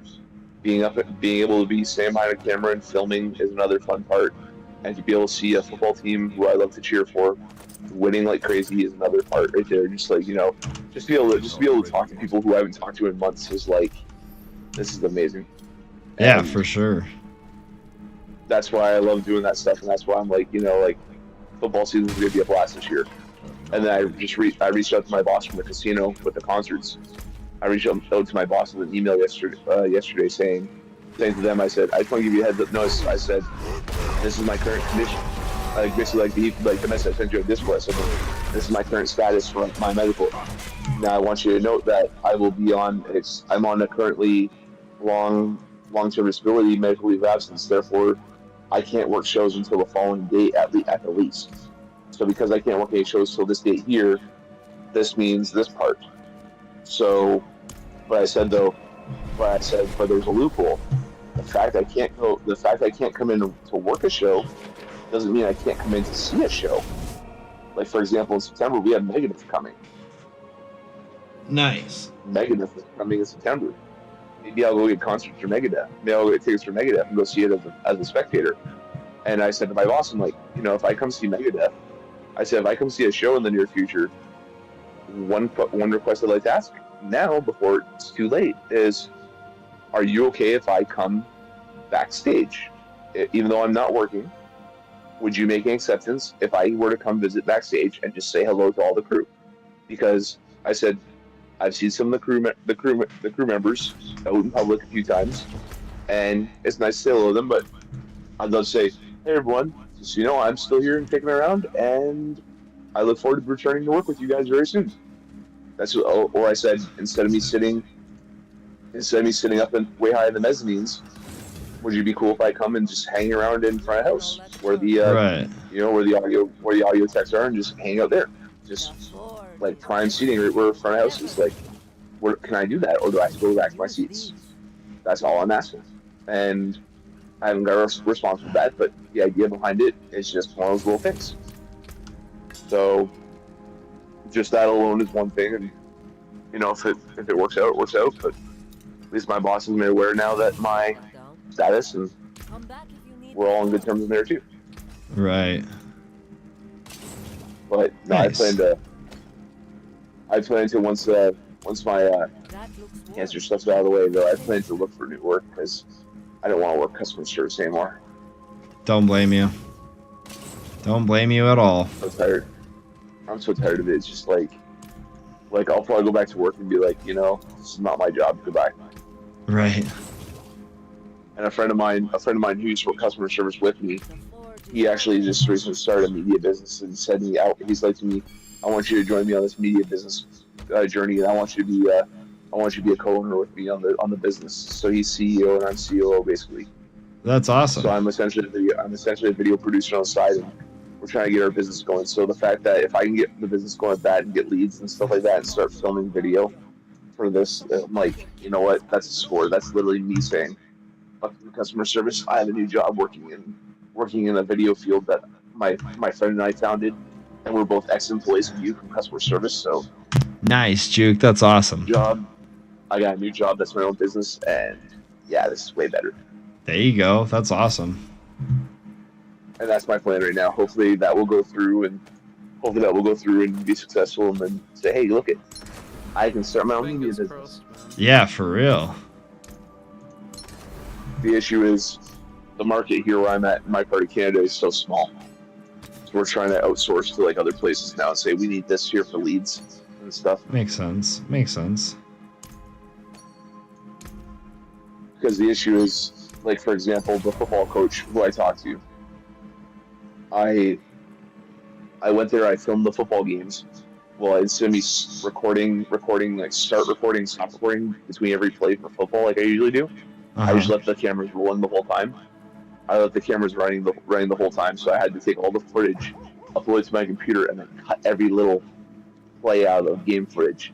I just sit there from like, I got dropped off at my apartment at like 11 p.m. midnight type idea. I Okay. sat there till 5 a.m. Cutting up video, and Dang. then I woke up and then I fucked up when I did the video cut ups. I screwed up on it too, which is the worst part. I screwed up the video footage cut up, and because I screwed up the video footage, I literally woke up after like 5 or 6 hours of endlessly cutting video. I literally woke up 6 hours later, hopped on the computer, and was cutting film again. And the coach was like, "How's that video coming along?" I said, "I just woke up. I'm starting to work on it now." I said, "By the way, I screwed up on something here, so it took me like 12 hours just to cut film up and then edit it and upload it to Google Drive for the coach." Dang, that sucks. It was a long process. But my friend though, on my business end, I reached out to him because I was like, "What do you recommend I should film this football game at?" I have some 4K video cameras. I have some video cameras that are 4K Ultra cameras. What would you recommend I film at? Would you recommend I film at 4K, or would you recommend I film at 1080p? So I go 1080p at this for the purpose. And then we did that part. After we did that part, then we went ahead and we did that part myself. And I said, "By the way, I'm also editing." He's like, you should not be doing that filming and editing for free. You should be making at least $1,000 just for the film part alone, and then another $500 at least for the editorial stuff you did after." I said Yep. true, but this was a favor.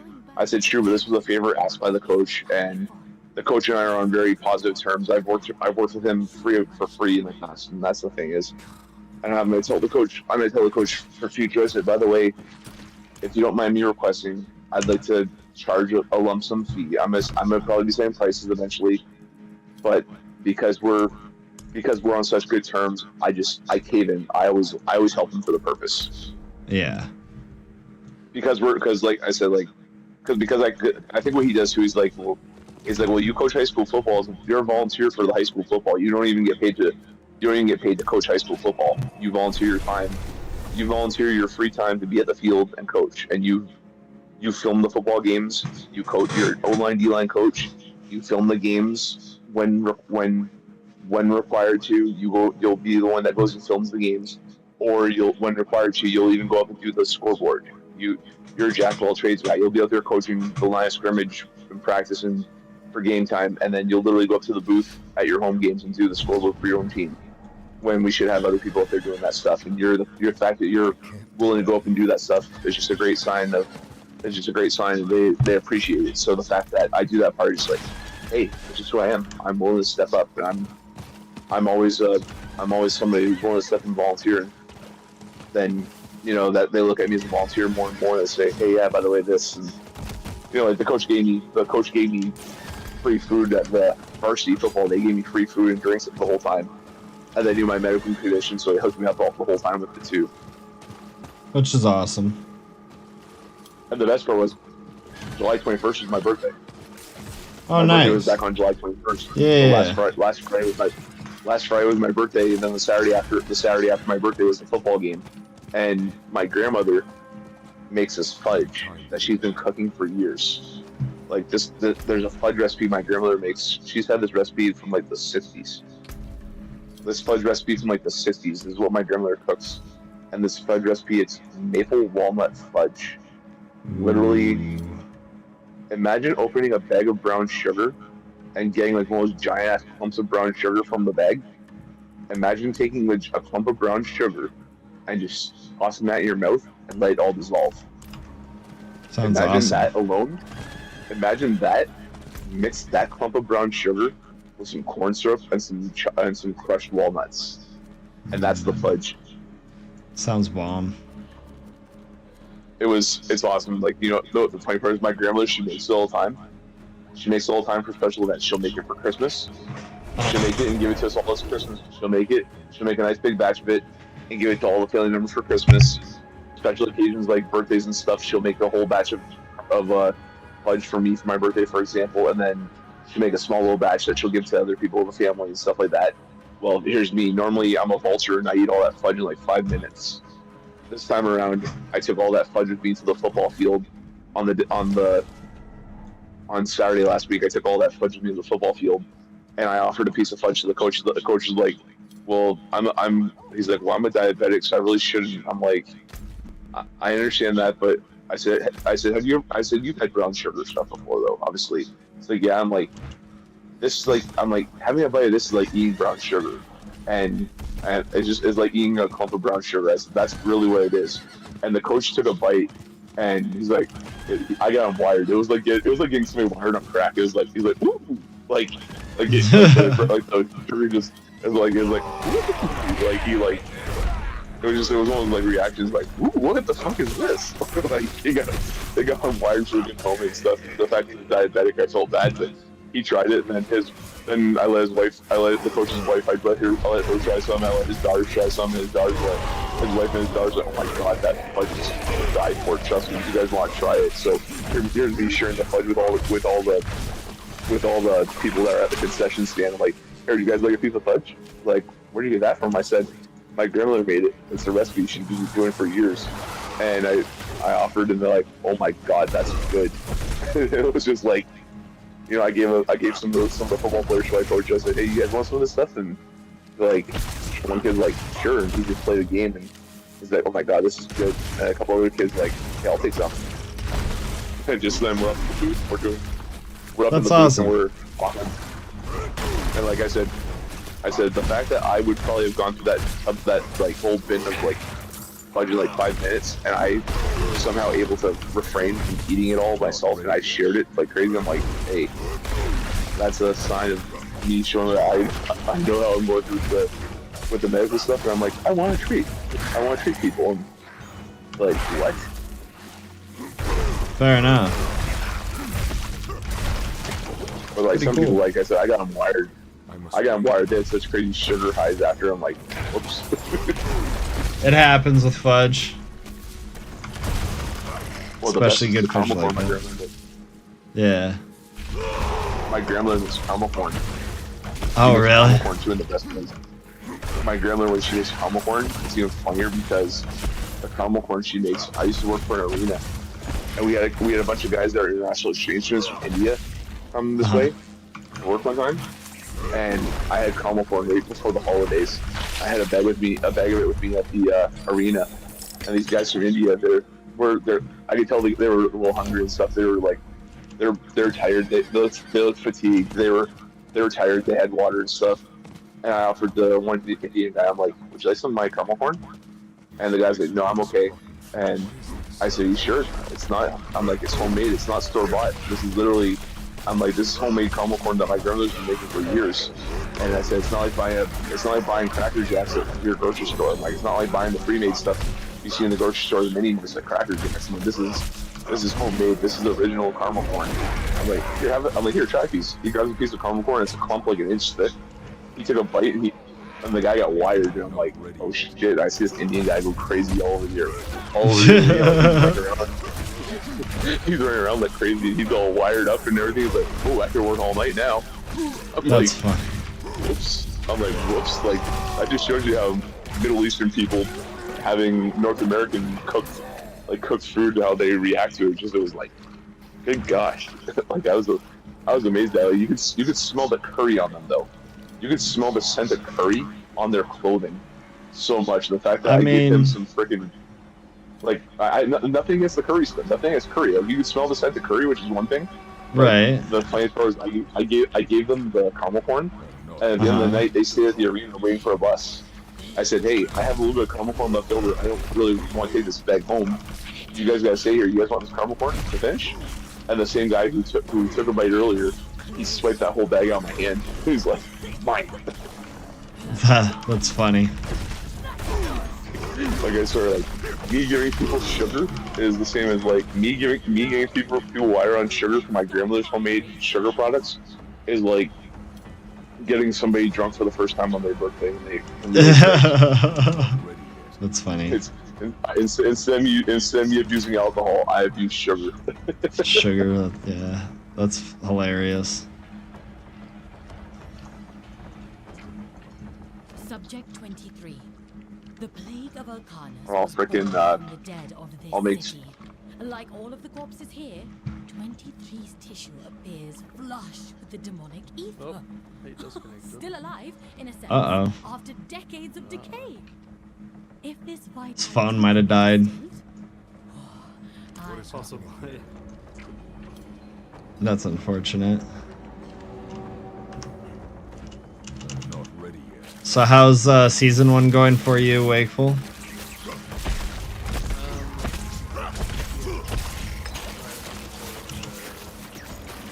Not ready yet. Whatever that one's called. Fair enough. Apparently tough.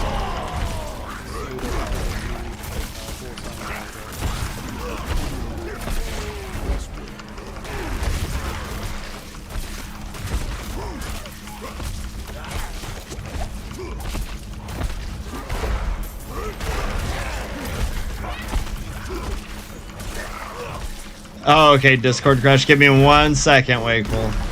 Or Wakeful, Pyro.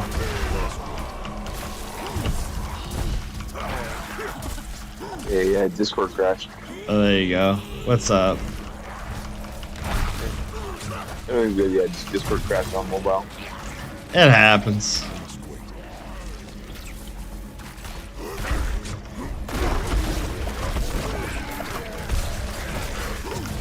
Holy fuck.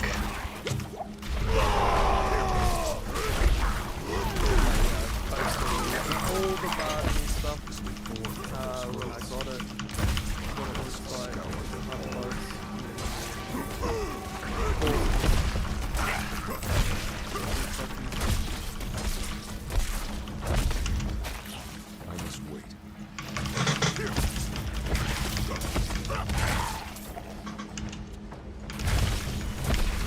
by the way, Metal. You know who you Huh. would like as a creator?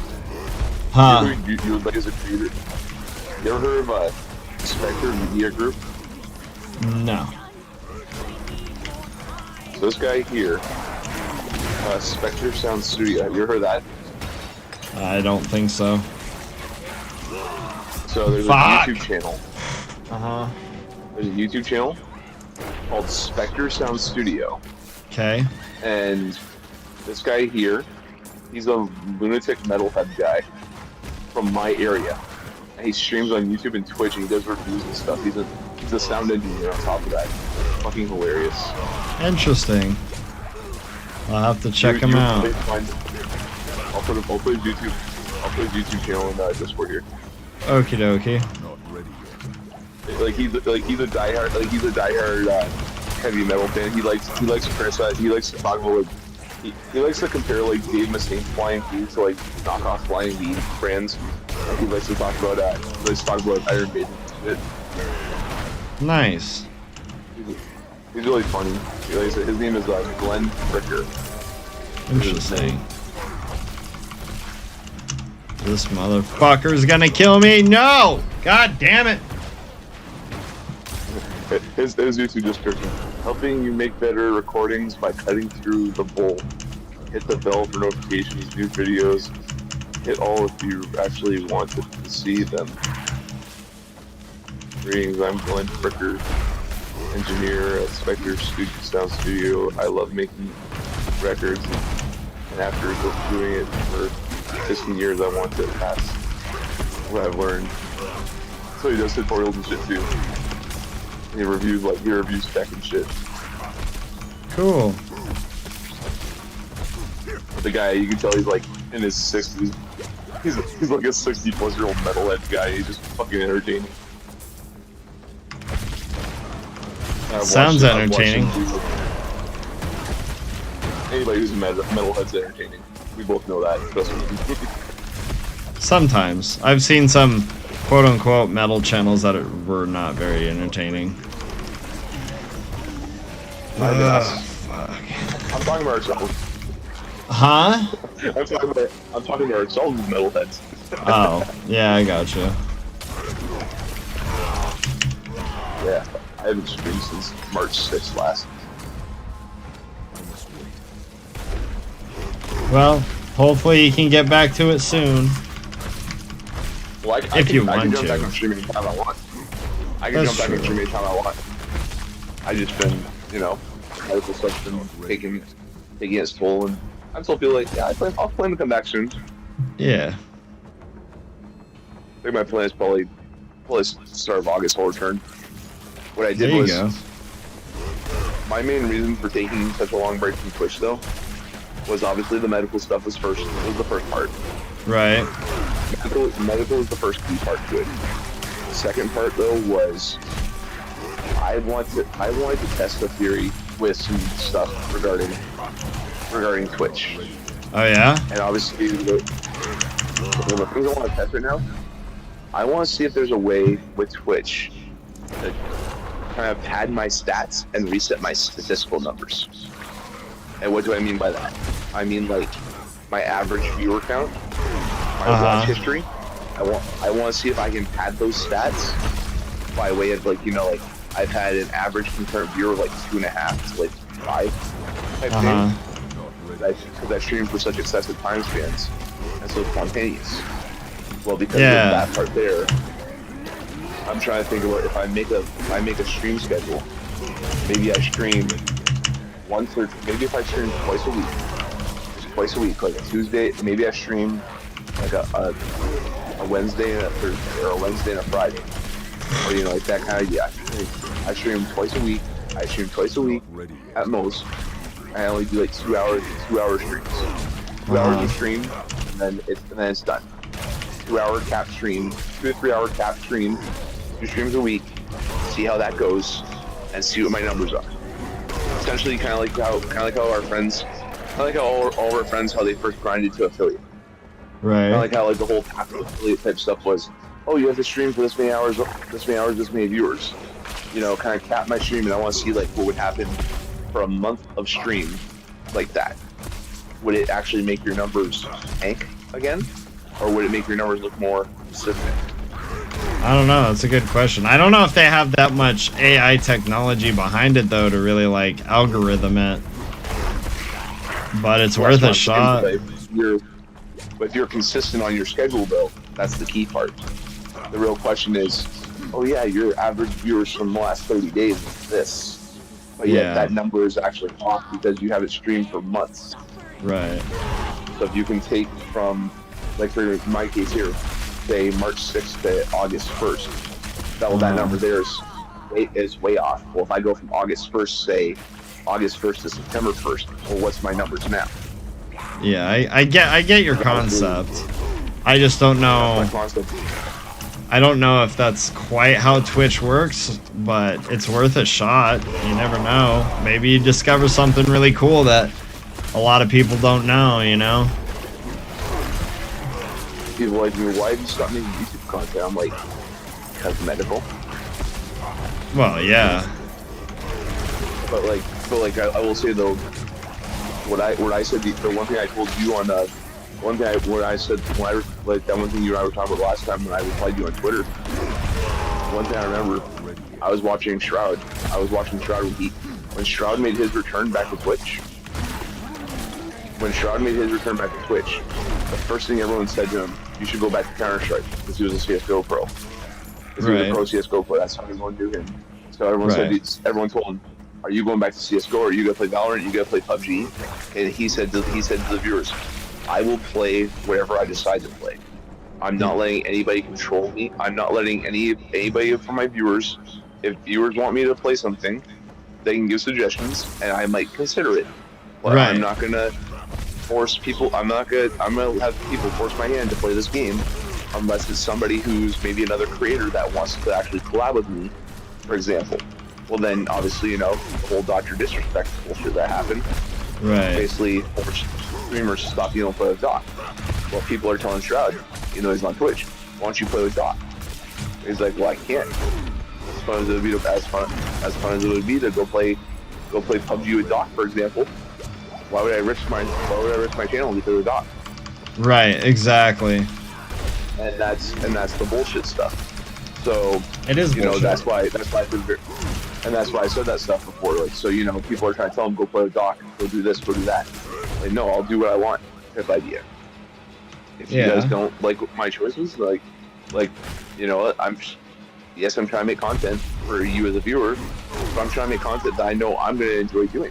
Because why would I sit here and play a game that you enjoy watching me struggle at when it's something I want to do for my own mental reasons? Right. But that's really the key thing. That's why I said be yourself. Don't let others tell you that. And that's why I said you can use personality. Well, yeah, no, I know why you said it. That was just more of like a yeah. It wasn't like a personal thing. It was more of just a thought experiment, essentially. Yeah, overall. And just to get different people's perspectives. And you only got mine. Yep, for sure.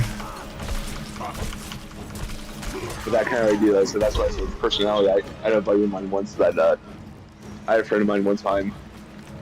He was a CSGO streamer like me, and he got doing giveaways for CSGO skins on stream. That's all he was known for. That's all he was known for was on his Twitch. People went to him for giveaways. But he got sharked out of giveaways like crazy. He got sharked out of giveaways like crazy, and then he got to a point where I will only do a giveaway if you donate to the stream. Right. And so people donate him $1. He's like, oh, I will only do a second giveaway if you have to be at the top. I will only do another giveaway if you donate again to the stream, but it has to be higher than that, than the most recent donation. So if it was a $1 donation, he would do a giveaway. Then somebody has to donate over $1 more, over $1, whatever it was. If it was $1 donation, it had to be either $1.50 or $2 or $50. If it was a $50 donation, it had to be over $50 for the next one, just so he can keep doing giveaways. I'm like, I called him out on a private Discord call. I'm like, I said, hey, listen, and this just went on. just you have to learn to say no to giveaways. Yep. I said instead of sitting there telling people to donate money to you. I said, Right, because I was gonna people say that just sounds kind of like he's taking advantage of the situation. right, Which- and that's why I told him, like, you're taking advantage of the situation, which is key. You're getting a little bit of money from donations off that, but the thing is, in the long run of things, you're gonna lose viewers. In the long Right. run, you're gonna lose your viewers. I Right. said, you got viewers coming in because they're still doing giveaways, because they think you're doing giveaways. Those viewers are not going to come back for giveaways. Right. Those viewers are not going to come back for actual in-game content. They're Right. coming just for the giveaway. Exactly. I came initially for giveaway. I came initially for giveaway, but I saw the positives in here, and that's why I'm still here, because I'm willing to be here and support. And then I told him that stuff. Well, then he got a job. This friend of mine, same guy, he got a job selling insurance. And then he went from selling insurance to then he went from selling insurance to working at a car dealership. Well, the one day he got home from work, well, he was still in his suit and tie from his car dealership. Right. So he looked all corporate on stream. He looked all corporate on stream with a suit. So he thought, so people came in and started following him because of the suit. And the thing was, he was dressed up in his suit still, and he was streaming Siege when Siege first came out. And then he got going on like crazy, and he's joking around about, like, you know, the goats. Like, he's talking like goat stuff. Like, he's like, this stream is goated type idea. Well, then one day he was bored. He woke up streaming when he was in a freaking bathrobe. People came in and they see him with multiple characteristics of, like, one day he's on stream with a suit, one day he's on stream with a bathrobe. So for shits and giggles, he said, well, if we hit this over here, I'll buy a Versace robe and I'll buy this. And he's wearing a fucking Versace robe and, like, snowboarding goggles and almost like gold chain that had like a goat head on it. He's wearing like that kind of shit. I'm like, bro, what the fuck? And then the funniest part was like, this was like during like the path to affiliate grind, when the first batch of Twitch affiliates first came out. Like every time he had somebody new, instead of him saying, why don't you hit that follow button, he's like, why don't you hit that sub button? He would always say, like, why don't you hit that sub button? And I'm like, dude, you're doing it again. And the worst part was, he did it after he got raided by Shroud. Like, he was streaming Siege. He was wearing a corporate outfit. He was streaming Siege. He gets raided by fucking Shroud. Never break character, number one rule of streaming. I disagree with that, Juke. I actually really disagree with that.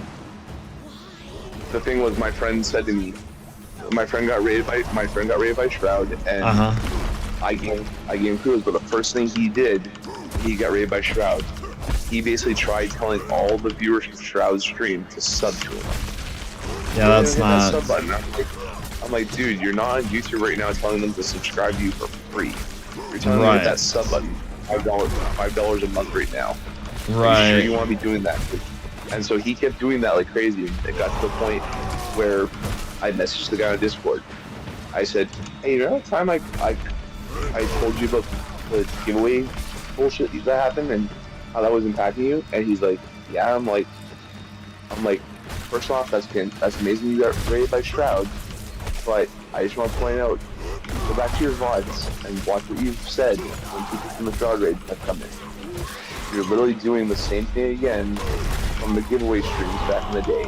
I mean, you're taking advantage and you're doing the sub instead. Yeah, I was gonna say, at that part, it just sounds like he's doing it on purpose. In my opinion. I said you're doing the same thing.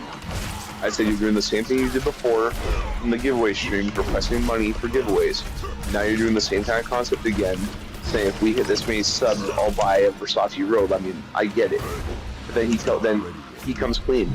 He literally calls me on Discord and says to me, he's like, I have something I want to admit. I'm like, what's that? He's like, I don't want to be a character streamer. He told me himself, I don't want to be a character streamer. Everyone comes into my stream questioning me, where's the robe at? Or where's the suit at? I'm like, okay. And he's like, well, they come into my stream expecting me to wear the suit or wear this robe. And I don't want to do that. I just want to be myself. I'm like, then be yourself. I said, he's like, but everyone's going to be bugging for this. I'm like, tell them say the robe and the suit were accidents. Right. The robe and the suit were accidents. I said the fact that you took advantage of the robe and the suit when you did to get more people involved in the stream was the right move. And I told him, like, I used Dr. Disrespect as an example. Look at Doc. I'm like, look at Dr. Disrespect. He is only dressed up the way he is for a character. Right. I said, inside, he's a whole different person. I said, on the inside, he's a whole different person. He's only dressed up as a character for the reason of what he's doing. I said, that's why. Right. I said to my friend, I'm like, that's why with me. I said, people question me why I wear sunglasses on stream. And I said, it's because I have cataracts. Because at the time I had cataracts, and I was so blinded by the computer screens that I wore the sunglasses. Even when I sat down in the dark, everyone's like, I wear my sunglasses at night. Right. And everyone starts doing that song as a joke, and I'm like, I get it. And, and then I got the metal hair going at the time and showed that, so, that's my little character. Like, who cares? Yeah. But I'm having fun. I'm being myself, and, I don't give a shit. If I pop up on stream, I popped up on stream a couple times, and people like, okay, wait, somebody said one time, you look different on stream now. I'm like, why? I'm like, wait, what do you mean? Like, you don't look the same without your sunglasses on. Like, oh wait, you mean these? I swapped out the sunglasses. Like, there we go, that's the pyro I know. I'm like, yeah, I'm not wearing them right now because they're broken. I'm like, I'll wear them for a bit, but I'm like, yeah, they're broken. I'm actually getting repaired tomorrow as we speak. So they're like, oh, okay. I'm like, yeah, that's why I'm not wearing the sunglasses today. Or, like, just the hair, like, I bet you if I go on stream too, like, what the fuck happened to all the hair? Yeah, probably. But I would think a lot of people who would be in your stream kind of at this point would know what's going on, because you've been pretty open about it. I've been open, I've adjusted on Discord and stuff, and that's the parts. Yeah, exactly.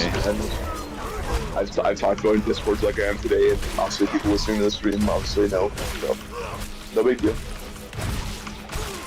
But it's no, that's really the key part though. It's just the fact, like, hey, yeah, this here. But like I said to my friend, I'm like, listen, you found your character. I'm like, you found your character. You found your character. You found your niche as a character streamer, wearing either the robe and stuff. I'm like, I get it. People are coming in for the robe or they're coming in for the suit. But tell them, those were just for this. Tell them if you're gonna do this stuff. I'm like, you were forcing their hand like this before. Yes. I'm not gonna tell you to force their hand, but say those are gonna be one time a month drink. Like force them to say, if you really want me to do this, I will only do this on this situation here, and we have to do this. Right. I'm not telling. I said to him, like, I said, don't force it to say once a month you're gonna go corporate look with the suit, and then once a month you're gonna go robe, and then the rest of the time you're gonna be normally dressed. I said, don't go like that idea.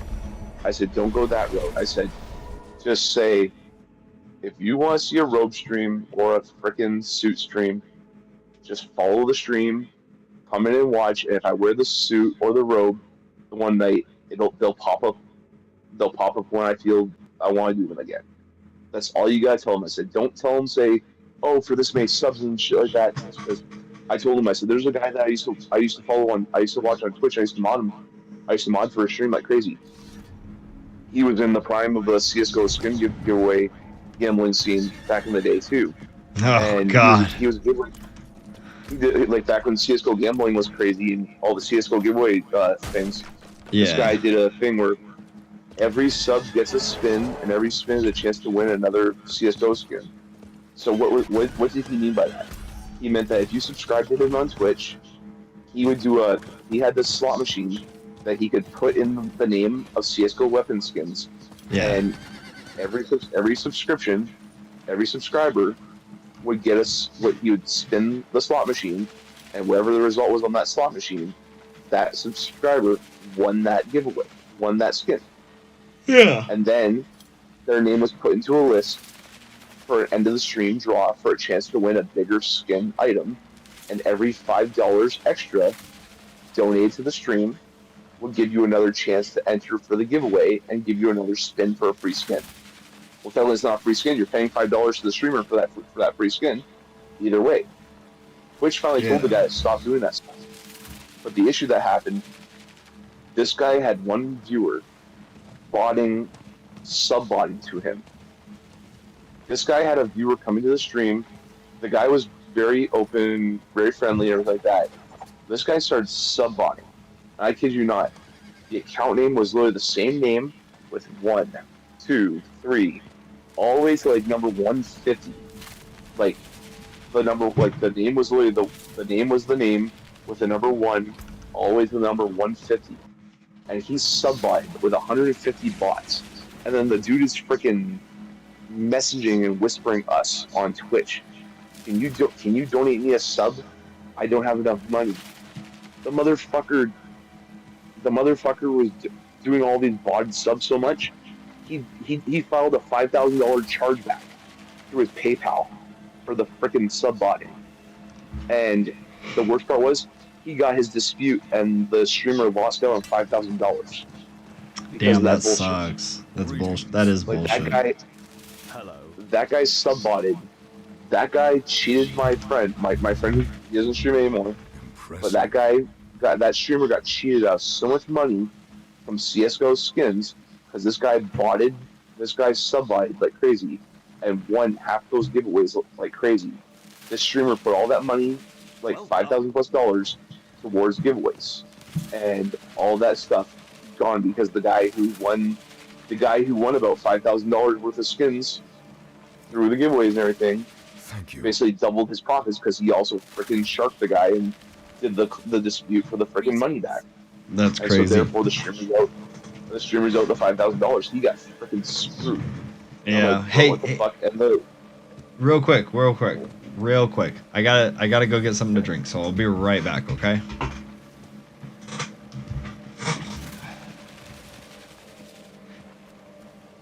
I'm impressed.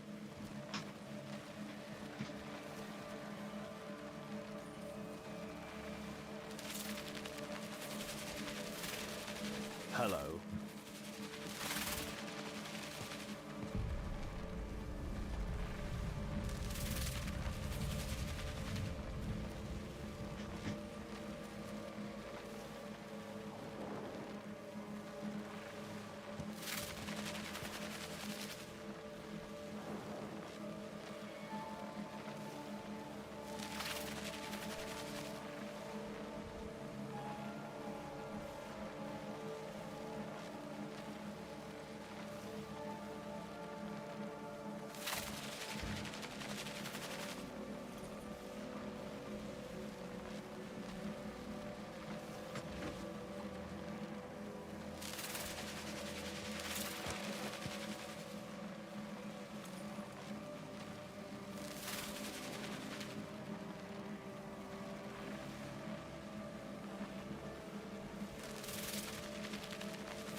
Okay, I'm back.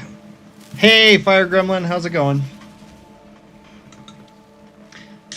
Sorry, Pyro, you can continue on with what you were saying. No, you're good. No, you're good. No, I was just saying, like I said, the guy was like that. The one guy who got sharked there was just like he got sucked. He got suckered in, so it was just rough. Well, I mean, to be fair, when you're doing stuff like that, you kind of end up inviting those kind of freaks in. It's just kind of how it goes, you know? Yep. That's why people who do giveaways or stuff like that, they just got to be really fucking careful. That's why for me, if I do a giveaway, I do game keys off of a Humble Bundle. Yeah, that's Dude, I used to do Humble that. Bundle has screwed me over so much. How? I keep on cancelling the membership and then they keep on reactivating it. So I've literally had What? to take off my fucking payment methods and anything else that they would use to fucking take payment. That's obnoxious. Because over That's the screwed last up. year, I know that I haven't had Humble Bundle activated. And actually, just this week, they were trying to charge me for it after a 3-month break. And I'm like, fucking hell, bro. You're like, What is fuck this off real shit? quick. Like for me, like my finances aren't the best right now, and I keep getting emails saying we are having trouble trying to charge your account. I'm like, what the fuck? That's But, crazy. Actually, if you look in general chat, that's a Google Drive, a Google Docs link, just a link of all the games I still have available to give away. Nice. You're at your friend's place. You said your appointment. Why was your appointment canceled? Shit, but if ever you want any games, feel free to hit me up. I'll hook you with the key. For sure. I had somebody who was a newer streamer that I met recently. I met her through another stream, and she was trying to play new games and stuff. She wanted to play new games and things. She was playing Call of Duty one day. She was playing a few other things. You know, she was pretty fun to talk to. I offered her, I'm like, do you have any other games you're interested in trying? So she looked at the list of games, and she gets like 20 different games. I'm like, okay, I'll give you some. I'm like, There I don't you care go. because I have a whole batch. I have like over 170 plus games. I'm like, dude, the reason I have these games on the list because I looked at them, yeah, but told them, you know, nah, it's not for me. This isn't for me, nah. And so that's why I put people in the games like crazy. Yeah. So if you ever get bored of Diablo, just hit me up, say, hey, Pyro, can I get that game? This and check it off. Oh, trust me, dude. My backlog is so fucking big. It's disgusting. I've got plenty too, of trust games to try to play. I just browsed the Steam store, like, just 2 days, it was definitely Wednesday for sure. Your name, Jeff. I just sat. I am Jeff. Your name, Jeff. I was browsing the Steam store on All Wednesday. I had just in game was, my name is. no, like the other day I was just browsing the Steam store, looking at the Steam sales and stuff like that, and I'm like, oh cool, this game here. Oh cool, this game here. I'm like, oh wait, what about this? Oh wait, what about this? And I'm like, let's just add shit to let's just look at my my Steam store library queue and see what it's gonna recommend to me. I'm like, okay, this looks cool, this looks cool. Okay, anything for free? Anything for free? Okay, this. Okay, that. But I'm like, what is there that's worth buying? I can't take a free game over. Fair enough. Oh, shit.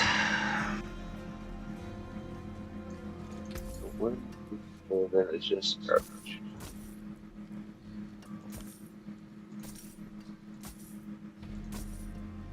Well struck. Now here's the question I'm going to ask about Kick, because I don't really follow too much of it. But does Kick have similar copyright issues like Twitch, or no? Kick basically said if you get nailed for breaking copyright law, that's your problem. And I don't necessarily disagree with that. Oh, I know you were looking forward to it, but why was it canceled? Filing shit like Twitch did, or no? Not that I've heard of. but Kick also isn't as. It's hard to say because Kick isn't as big as Twitch is right now, but Right. because they've blown up so much, I don't know how much under the eye they are from record label companies and stuff like that. Oh, that fucking sucks, Gremlin. I'm sorry. That whole insurance thing fucking is trash. Fuck yeah, I want to listen to my good music again. Yeah, I would still try to find stuff that's copyright free, to be honest. So that's why I would still get. You know, I don't know. People still stream copywritten music on Twitch all the time. I got pounced by Twitch for playing Coven music, and my cousins have given me full fucking rights to play the music, but I've still been pounced. Well, yeah, that's because Twitch is fucking overstepping because they're so afraid of getting sued. I understand it, but at the same time, if you're like, here's proof, here's a letter saying that I can do it, or whatever, then they need to fucking accept it and shut the fuck up. Those brush you off, they're like, fuck you, sorry. Yeah, they're like, oh, well, that sounds like a you problem. That's what I was. It's fucking stupid. It's so fucking stupid. It's like my buddies. It's like my buddies and their band. My buddies in their band, sadly, I think their band is over because I think sadly their band is over. Like I still play their music on stream all the time because they never did hit a label. They got shanked by COVID because they hired a band manager. This band manager screwed them over. Of course. This band manager screwed them over royally by the band manager that they had. He screwed them over big time financially. And then they were about to go play their first ever, as a band from Canada, they were about to go play their very first show in the United States. They had to go through all the frickin' paperwork and shit for a visa. Right. As a band to go play this. Well, the bullshit stuff they had to deal with for that, they ended up doing a fundraiser, which was ideal. They did a fundraiser to help fund the band to go across the border for the visas, which I was all supported for. And the thing that happened to them was the night after the fundraiser, the day after the fundraiser event, the drummer quits. Whoa. The drummer quits the band. The night after the fundraiser, now mind you, the drummer had just got married. He had a bit of a stomach bug. Okay. During the 2 days of the fundraiser, the drummer was drumming with a stomach bug, so he wasn't feeling the best at the time. Right. And so he had just got married, and this drummer was a clean freak guy. He didn't drink, he didn't smoke, he didn't do drugs, he didn't do any of that stuff. Right. Well, according to the singer, they said, well, you know how he's always been a clean guy. I'm like, yeah, I understand. He's a great guy. He's always been clean and respectful. And the thing that happened was so I guess somebody slipped him something after his wedding. And then that same somebody slipped him some kind of a drug, whatever, after his wedding. They slipped him a drug or something like that, and he got put under the influence at the time. And when that bullshit happened, the same person asked him the question. So obviously you're with this band and stuff, but what's going to happen if your band doesn't make it? Like you guys are the fall right now. What happens if your band doesn't make it? What happens if this kind of shit happens? Is there gonna be a plan B? Or are you gonna do as the drummer? Are you gonna stay or are you gonna go?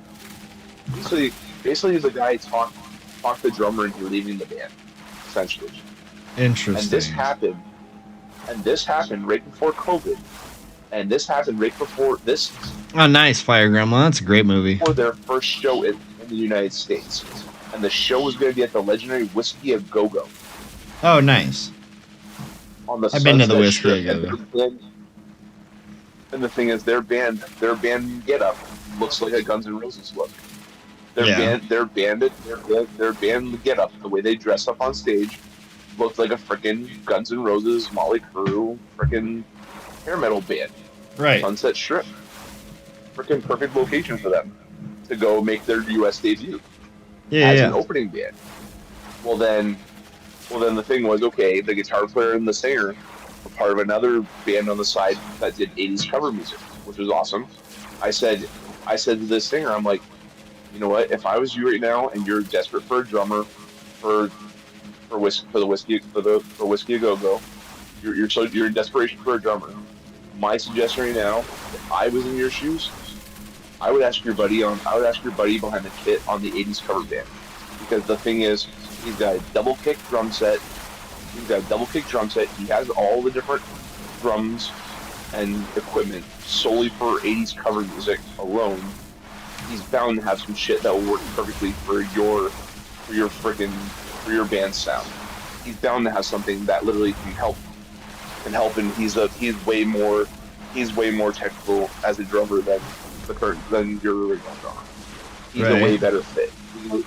Even though he's older, and everything even though he's older and he has kids that are your age, even though he's older and he has kids that are literally the same age as you, I said that doesn't matter.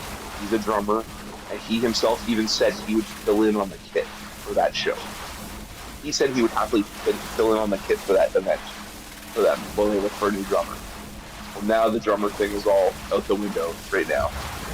That sucks. And I'm like, you guys need to get your ass. I'm like, I keep telling them, like, you guys seriously need to get your ass back on the stage. It's been way too long without seeing you guys play, and I need my taste in music again. And the thing was, like, they dropped the music video. They literally, in the time before the drummer quit, they recorded a music video of one of their songs off their last album. So they did a music video, and then they just finished recording a brand new single, and they want to do a music video for the single to drop at the same time. That way they could do a double release. Yeah. And then that single was sitting there on the shelf, recorded. That whole single was done being recorded, and it was sitting on the shelf, waiting to be released forever. And they were literally waiting to release it, and I'm like, you guys gotta release this because we need it. And they filmed the music video without the drummer.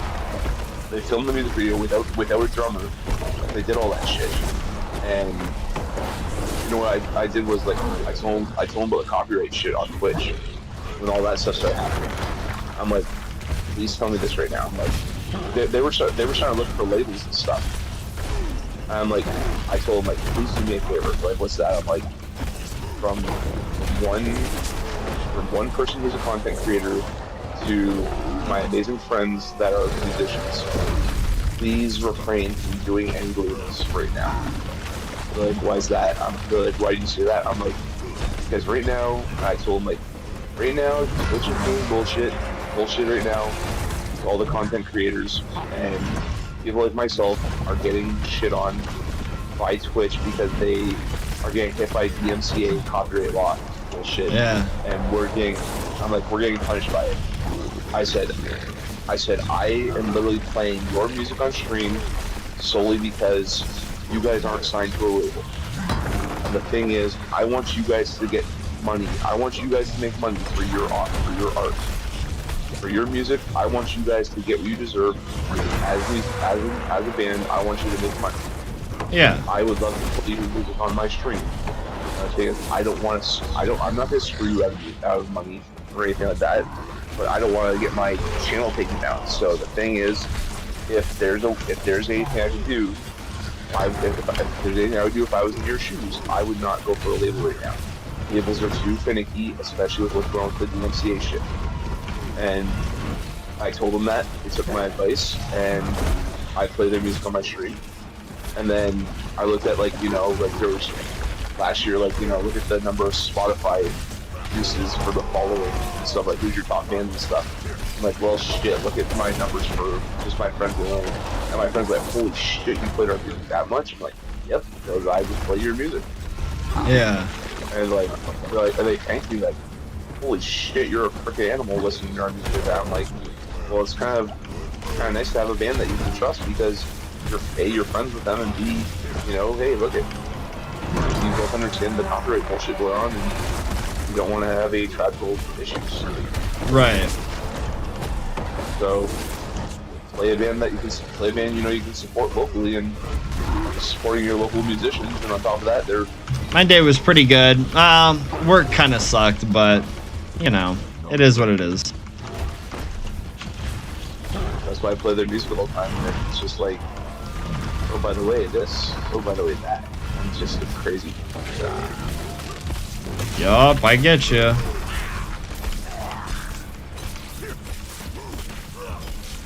Well, and see, yeah, now that I'm dual streaming on YouTube and Kick, I have to be extra careful what music I play, because a lot of, even like, not copyright free, but because of artists that have said yes, you know, we allow you to play your music, it's gonna get more complicated because their copyright system is gonna flag every single one of my lives. So that's why I'm just like, I'm not even gonna bother playing music. Like, it's not worth it. I remember I went to a tribute show one night. I went to a show at my high school. They had a Led Zeppelin tribute band and a Rush tribute band. Oh, nice. At the same night. And the thing was, the Led Zeppelin tribute band, they were called Ozone Baby. That was the name of the band. That was the name of the Led Zeppelin band, called Ozone Baby. And the other band, who was the Rush band, they were called Mad Spy Machine. Now, those two bands, I don't know if they're still going or not. I think the Rush band stopped. But the night I was there, you know, I took video of like Stairway to Heaven and the Immigrant song. I took video of those two songs and I put them on YouTube, because literally the singer from the Zeppelin band flat out said on stream, if you guys are recording any of this right now, please feel free to upload to YouTube and share it to us on social media so we can share the videos across to all of our other viewers, all of our other fans on social media. Right. We'd love to see the content. We'd love to see the content advertised. And that's literally what they said. That's literally what the singer said. And then the Rush band did the same thing. It was like, the Rush band did the same thing, and yeah, it's true, Juke, and it's fucking stupid. Tom Sawyer, or like those. Freaking YouTube flagged my videos and muted them. Of course they did. YouTube flagged my videos and said, "Oh yeah, label company this." I'm like, bro, I commented, I filed a claim thing against it. I'm like, these videos, I'm like, do you not see in the title? It says the name of the band. It says in the title, it says tribute to Rush, tribute to Zeppelin. I said it's in the fucking title and it's in the description. I said these bands here. I said in my claim, like, these two bands are like these 4 videos here. Literally, these 4 videos were in the same night. I said the bands literally said on stage, if we took video, these bands are tribute performers. These bands are tribute artists. And they literally said themselves, if you take video, please put it to YouTube and share it to us so we can have the video. And that's what I did. And I'm like, don't be butthurt that. Don't have the label be butthurt for something that the band literally said. And yet you see these people like that, and it's just like, you know, it's crazy. So yeah, copyright law has gotten way out of hand. Like, way out of hand. It needs to be abolished and repurposed, because it's just absolutely insane. Things that are normally considered as what's the term, transformative in nature and within safe guidelines, they started claiming or not, and it's a whole fucking shit show. The copyright system is fucked. It is. I remember, actually, there's a band in my area. There's another local band here in my area. They're a bunch of kids. I can't believe how fucking skilled they are. Like, I kid you not, this band, I would suggest looking them up when you're on free time, hopefully from stream. The band's called Leave Those Kids Alone. And it's a brother and sister on drums and guitar. The sister is 13 years old, she's the drummer. The brother is, 13-year-old girl on drums, 16-year-old boy, and brother to the drummer on lead guitar, 16-year-old keyboard player who plays the backing guitar for occasional songs, 17-year-old bass player, and then a 19-year-old lead singer backing guitar player. These kids, you just heard me list all the ages. 13 is the youngest. 13 from the ages 13, 16, 17, and 19. That's literally their ages. Right. They literally rock. They are covering. They've been covering classic rock music. Like I'm talking like they're covering Pink Floyd. They're covering freaking shit. Like they were at my local festival. They're at my local festival in early July. I went there to see them play because I've never seen them play live. Freaking the guitar player pulls out the freaking guitar player pulls out a freaking Fender. He pulls out a freaking Fender Stratocaster. What does he do? He fucking shreds Hendrix Voodoo Child at 16 years old and transitions it from Hendrix Voodoo Child into fucking Stevie Ray Vaughan Pride and Joy. I'm like, bro, what the fuck? Nice. He went from she transitioned freaking Hendrix into Stevie Ray Vaughan. I'm like, dude, you went from freaking psychedelic rock guitar to blues guitar in a matter of group. Like, holy shit! Like, that's wild. Those kids, and like, you know, like a 13-year-old drummer, and then like they did a video, like they covered Tom Sawyer. You know how fucking hard it is to cover Tom Sawyer with just drums alone. How hard it is to cover Tom Sawyer drum kit alone, and a 13-year-old girl is playing Tom Sawyer with not even the same kind of kid as Neil Peart. Like, holy shit! Like she's nailing it on the drums, and I'm like, dude, freaking legends in the making. And I'm like, what am I witnessing here firsthand? Like, these kids are too good. Yeah. And you know, like, they're gifted. Mind you, like, you know, the singer, the drummer and guitar player, their father's also a musician, so that's where they have all their backing on that side. But the Makes thing sense. is, though, like, I suggested to them, like, the thing was, they did a cover one time. They did a cover of Bryan Adams' "Cuts Like a Knife." Okay. They did a cover of Bryan Adams' "Cuts Like a Knife." I was sitting here listening to that one day on YouTube.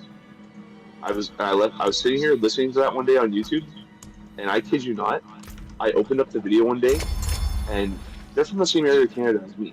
They're from the same part of Canada as me. And Bryan Adams is from Canada too. Right. I went to go pull up their video. I went to go pull up the video of their cover of "Cuts Like a Knife." Hey, what's up, Deli? YouTube says, sorry, but YouTube Neil Peart is a badass. This available is not available in your country.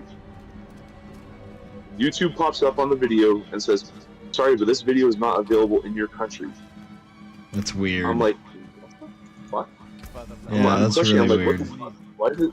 I'm like, why is it saying YouTube's saying this video is not available in your country? Like, these kids are from the same area as me. Yeah. How is this the video is not available in my country? So the thing is, so the father of the kids, the father and band manager, I have him on Facebook. Yeah. I reached out to him. I reached out to him. I said to him, like, hey, I have a question to ask you. I'm like, did something happen to your kids in their band with the video for "Cuts Like a Knife" by Bryan Adams? Because I just pulled the video up on my side and it says, sorry, but this is not available in your country. I'm like, you guys live in the same area as me. What the hell are you guys? Right. How the hell did this happen? I'm like, did it get copyright strikes? Did it get a copyright claim on it?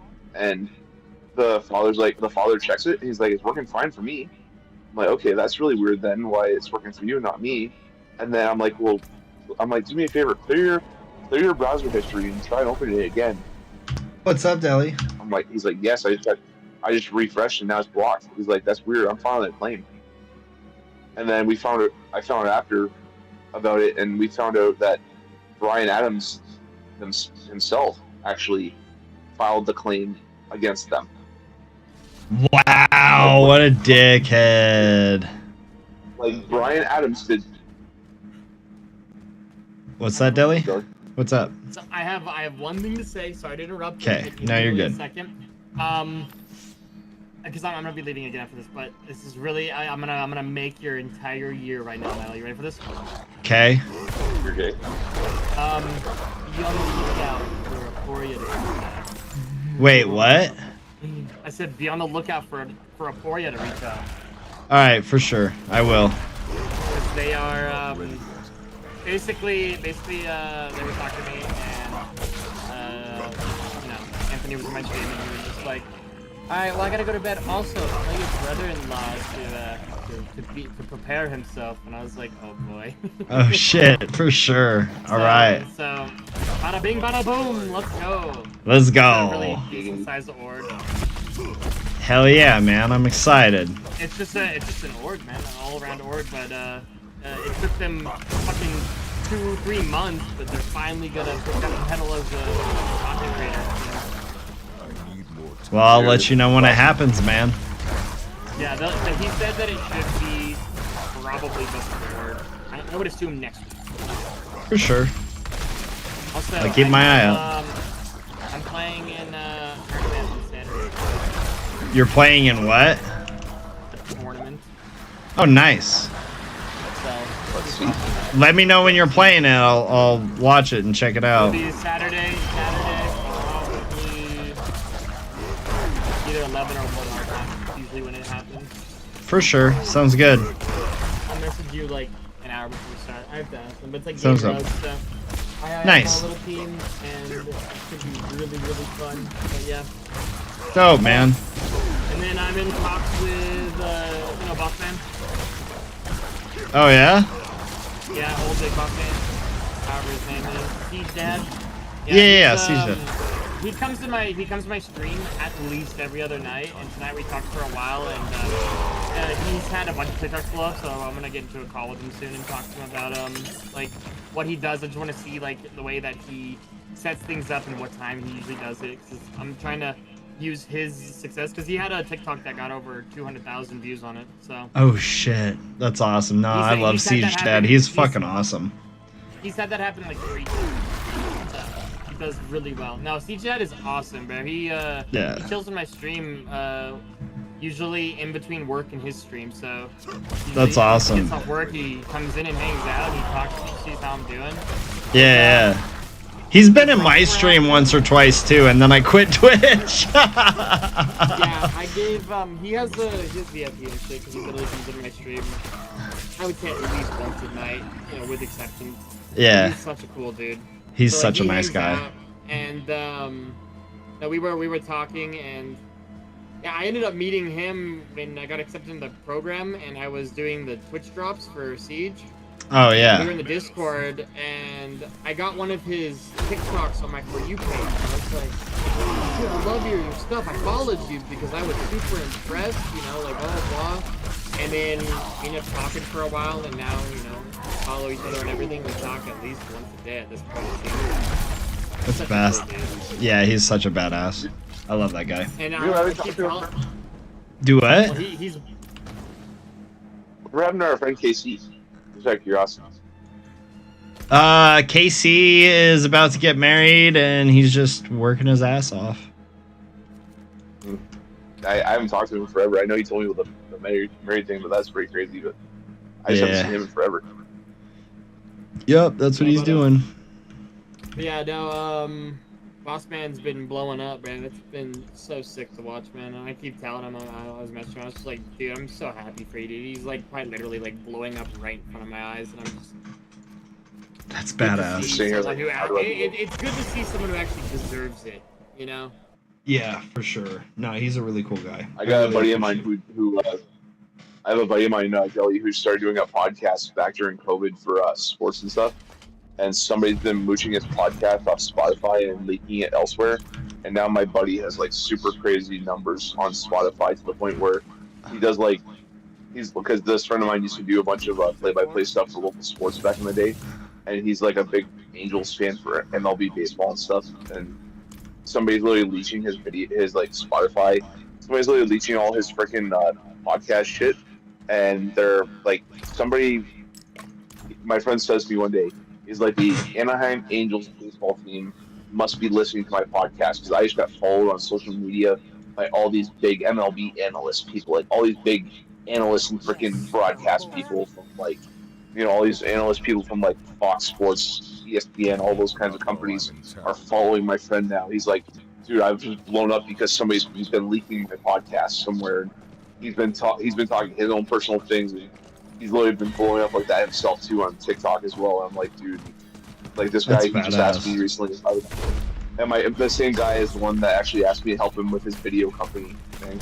So the fact that he's already blown up on TikTok and socials with his podcast, now he's literally saying to me, "Hey, Pyro, I want you to join me and help me, and we're gonna run this video company together now on the side." I'm like, dude, so you're saying you want to use your podcast success to help make me money? Because he knows how much I don't like customer service. Fuck, See, bro. like if I can, I'm right like, there and then the too. thing is, like, you know, like that's literally what's going on. The thing is that he said that to me, and the thing was, I'm like, well, here's the thing: if you really want to make sure nobody's leeching your podcast off you, the only thing you can do at this point in time is go video format instead of just uploading to freaking Spotify like you have been. The only thing you can do at this point is go video, if that's the case, to make sure that nobody's actually leeching your podcast stuff. Because if somebody's, at least if you have video to back it up, then you can say, well, this person can steal my podcast stuff forever, and everything's been booming because of this. But at the same time, I want to make sure I'm getting what I deserve for it. So, you know, if you say, okay, we'll do this part here, then I'll say, hey, by the way, this here. And so I'm like, yeah, then if you're basically, he's going to use the podcast to drive sales for our video company on the side. Is the idea now, which is what he wants to do, which is pretty cool. I'm excited for it. If I can get a bunch of freaking, if I can start making money off that fucking video company stuff, that'll be freaking awesome. It would be dope. Get the freaking stuff, say, yeah, sorry, customer service job, but you're fucking done with me and all the video company shit. My biggest thing is I want to get like a studio. That's what my goal is right now. Just get a studio. Because I'm tired of doing all my content out of my bedroom. Fair enough. Alright, well, I'm gonna go back to my Discord. Nice For sure, brother. Nice talking to you too, brother. Love your face, bro. I'll message you tomorrow. Yeah, dude. For sure. Yeah, we do. For sure. Wait, what are you doing tomorrow? Do you have work? Yeah, I work from fucking 2 to 10. If only you could get off early tomorrow. Nah, that's his normal hours. You could get off if you were to have been able to get off earlier. We were gonna do a night hike tomorrow, like 7. Ah, that would have been fun. Yeah, unfortunately. We'll do it again when you get. Do that. Like, For sure, bro. It would be so much easier for you to be able to do anyway. Yeah, for sure. Alright, well, have a good night, y'all. Alright, you too, brother. Love you.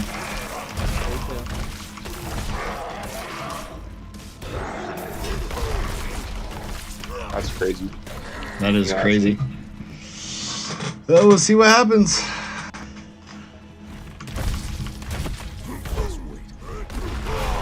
That's crazy. The guy's blowing up on TikTok too. I give up Oh on yeah. TikTok. Nah, dude. Fucking Siege Dad he's fucking gangster. I've heard of him. He's such a cool guy. His name is Big Odd Boss Man.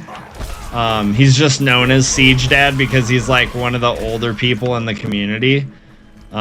He's such a fucking nice guy though. Like me and him bonded over the fact that we're both parents, obviously. He's just such a fucking nice guy. And I think he's from New Zealand actually. Yeah. Wakeful. That was nice. I'm pretty sure Siege Dad he's either from New Zealand or Australia, but I'm pretty sure it's New Zealand. I have no idea who that is, so. Well, quit being a Neither butt. do I. Wakeful. Like, I'm the same way, Wakeful. Trust me. I don't know who it is either. That's why I asked. I like it. But mind you, though, I don't do TikTok. I have TikTok, but I don't use it. I don't care for it. Yeah, I don't use social media really ever. The closest the things I use the most for social media, Twitter is definitely my go-to for. It's when it comes to, X like, my now. content stuff. It's X now. Mine is definitely Elon Musk. That's my most used social media. Elon Musk. I also call it Twitter because literally that's what it's still labeled as when you go to the URL. It's still labeled as Twitter. It's what? But Twitter, even though it's labeled as X, the URL is still labeled Twitter.com. Yeah, that's true. I just think it's funny that they changed it to X. So stupid. No, I tweeted at Elon. I was like, so this makes me an X-Men, right? Because I'm on X. And he didn't respond, of course. No. But I'm gonna. The fact that he didn't deny it means that now I'm an X-Men. Stanley would be proud. So they're saying Elon Musk and Mark Zuckerberg are supposed to fight in like an MMA match. Oh yeah, the boxing match. I said, so what's going on here with this part? If Zuckerberg loses, does that mean he gives up his rights to Elon Musk for Facebook and Instagram and all that shit, and Elon Musk owns all those? Or if Elon Musk loses, then he has to give up Twitter and he has to give up SpaceX and Tesla to Zuckerberg? That would be hilarious. I'm not even gonna lie. I said, could you imagine if that was the case? Like, if whoever comes out victorious out of the fight between the two of them, the loser must give up all their rights to all their shit, all their assets. All their corporate monopoly shit. That'd be fucking funny. Like it's like, could you imagine if that's the outcome, the final, like if that's the case, if Zuckerberg wins, they like, okay, yep, we're going to revert this from X back to Twitter, and it's going to be this kind of stuff here because like that. But I said the reason I don't use TikTok though is I don't use TikTok because it's the same as it was with Vine. You remember Vine back in like the early 2000s? Vine was funny. Vine was much funnier though. But the thing about Vine, with me personally, I tried Vine. I didn't understand it. I deleted the app. Never really tried it again. I tried installing it after I saw how Vine videos for Vine were blowing up all over Facebook back in the day. I'm like, what the fuck is this? And I saw it was a Vine thing, so I'm like, I reinstalled Vine, tried it again. Didn't work for me, so I'm like, yeah, this is. I just deleted it. I gave up on Vine. And then I look and, when Vine shut down, okay, what do you do? Well, then TikTok comes out. I'm looking at TikTok too. This is just like that Vine back in the day. I'm gonna try it. I'm not gonna get anything out of it. And why would I keep using it? And then, like at the time I was part of the 8-Bit Dojo stream team there for that while with General Andrews and all that. Right. I was part of that 8-Bit Dojo team. And the worst part was they kicked me out of the team for some stupid reason that I should never have been kicked out for. Oh really?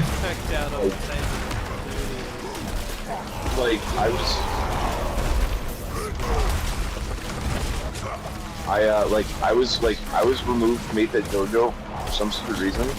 Like, I got a message on Discord from Libby Clan for one day, and it says, sorry, but due to internal things, we are relieving you from the team.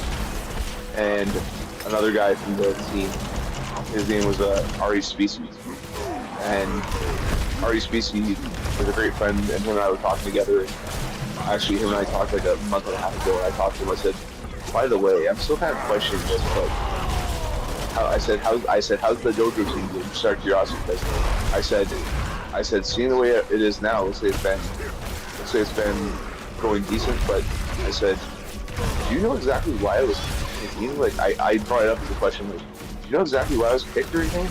And what he says to me, to be totally honest, the way you got kicked on the team raised a bunch of questions for all of us, because you were one of the most trustworthy teammates we had. And the fact that you got kicked on the team for the reason you did, if you were to have been kicked now, like, the way the team is now, you should have never been kicked in that first place. Is what Ari Species told me. I'm like, are you serious? And it's been to a point where I'm like, only a few of the streamers from that team I watch a lot now. Only a few streamers from that team I do watch still to this day. Like, I'm like, do I really want to be in their streams anymore because of what they did? Or do I want to unfollow them? Like, I've been following a bunch of them before I've been part of the team, and I'm like, do I want to even follow them anymore? Yeah. So is that like, did that put bad blood between you and General Andrews, or? Not really. I never talk to a streammate anymore. I talk to her like once in a blue moon. Fair enough. Because I wasn't part of the team before that. I wasn't part of the team before, but I was part of the community. But since then, because of all that bullshit, like, you know, like, I used like the Twitch tracker stuff. I used like some of those Twitch tracker websites, and I saw people like all involved. And like, oh yeah, there goes General Andrews, there goes Flimby, there goes all the team. For the most of it, a bunch of them all unfollowed me. I'm like, well, I guess we're not friends. Yeah. And No, I'm like, that's true. You know, your fault. I'm like only a few of them stuck with me. Like, you know, there's a few people. There's only a few people from the community who I still have as friends on Steam, and or I still like chill in their communities because I always have fun. Right. And, you know, there's a few of them who I love talking to still, and like, you know, some of them who left the team on good terms are there. And then, you know, like, for example, one of the people who I talk to a lot there still too is, you know, like, Best Chimera. I love talking to him. He's just very like me, he's Canadian. Like me, he's Canadian. But also too, him and I, we have really good. He still pops into my stream. He pops into my work, and you know, like, anybody who's from the team that still respects me and still comes in on my stream, you know, they deserve to be there. They're right. great. And you know, that's the key part. I respect that stuff. And that's the reason for that. But you know, it just comes down to like, really, like, these guys shaft me like that. And it sucks. So it was like, you know, there's a lot of bullshit stuff with that. But I said, you know, if I can make my own team, I would. But like my goal originally this year was to try and switch partner at the end of this year. But I'm like, and, you know, medical shit and work interfered, and I'm like, there goes my chance for partner. Like, yeah, well, but it is what it is, right? More important now. For sure. I just had to look at that stuff though. Like, I question, like, so why the hell did I? Like, honestly, if it was me in my role I'm in now, I would reimburse you and bring you back to the team in a heartbeat because of that. Because the way it was just stupid that they did that to you. Yeah. That's what he told me. Like, I left 90% of the Discord I left because I was flooded with too many Discords already. I'm like, sorry, but I'm leaving the Discord. Fair enough. But you know, like, I remember LP Death Ray from Dojo. Yeah. I think they left I think they're no longer part of 8-Bit Dojo. Really? Like, I think like LP Death Ray and all those people. I don't even think they're part of. I don't think they're even part of 8-Bit Dojo anymore. Like, that's crazy. Like, I think what happened was because there was another streamer there's a couple of the streamers on the team who got relieved of the team status along the same time as me, and one of them was a girl, and she's got some kind of relation family-wise, you know, her and LP Death Ray. Her name was Rose. Okay. Oh yeah, I know who you're talking about. Yeah. She's got some. She's related to one of the guys on LP Death Ray, and I think when she got removed from the dojo the same time as me. She got removed from the dojo the same time as me. Because of that bullshit, I think it caused LP Death Ray to leave too. And it was just like, you know, one of those kinds of bullshit, like, snowball effects where a bunch of them happened. Yeah. So a lot of them left the team on their own terms, good idea.